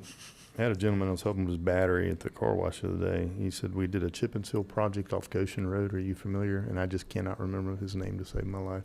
We did a chip seal for Coldbrook Court, Court. one of our favorite roads. But We've been on site, met with them. I don't know the particular individual, but yes, we've met. I believe he said we were just assessing the situation and going to revisit it maybe after the Spring. Okay. Spring, yeah, yes, sir. We're gonna see how the chip seal sets up. It's setting up pretty well. May do another round of chip seal. We're just gonna evaluate over the winter and see where it goes. But we do have options to see if we wanted to either do maybe a micro sealing or a micro surface leveling on that, or even resurface it. But we're going to assess and see how it, sets up. And we also recently went out and did some repairs, I think right after we had the meeting. We did, yeah. They, again, I mean, that's typical chip seal. You got to give it some time for the rock to adhere to the emulsion, the tack that they're putting down, and then you come back and you sweep it. And I think the issue with that road was the fact that we had to rip up the entire base and take it away because it was not built to county standards. It just was like fly ash with asphalt on top, so it just tore apart after a few years. County took over the road recently. Okay, this is as that part road. of a Right, swap, got it. and so That's we right. we ripped it up, put the chip seal on. The chip seal is going to help us build a base for the road. Right. And so, as Jonathan said, either put another layer on it. It's another bit. It helps build up the road. Then we put the surface on it. Gotcha. So So we're this is a foundation unique building right road now. because it was so poorly built. It had no base whatsoever. I mean, they had to chew everything up, so. Very good. Probably Mr. DeSalvo that you saw at the gas station. And the only other thing I had was impact fees, but you've already answered that, so thank you. And echo again Jamie's sentiment to the staff. Excellent presentation tonight, excellent ordinances that came through. A lot of questions always means a good thing, so great. Thank you. With that, I'll entertain a motion to go into executive session.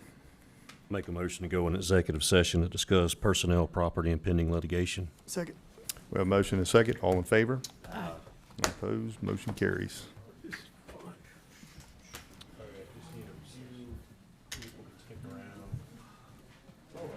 Yes, sir. Thank you for your position on that burn place over there. These people are dying to turn this county.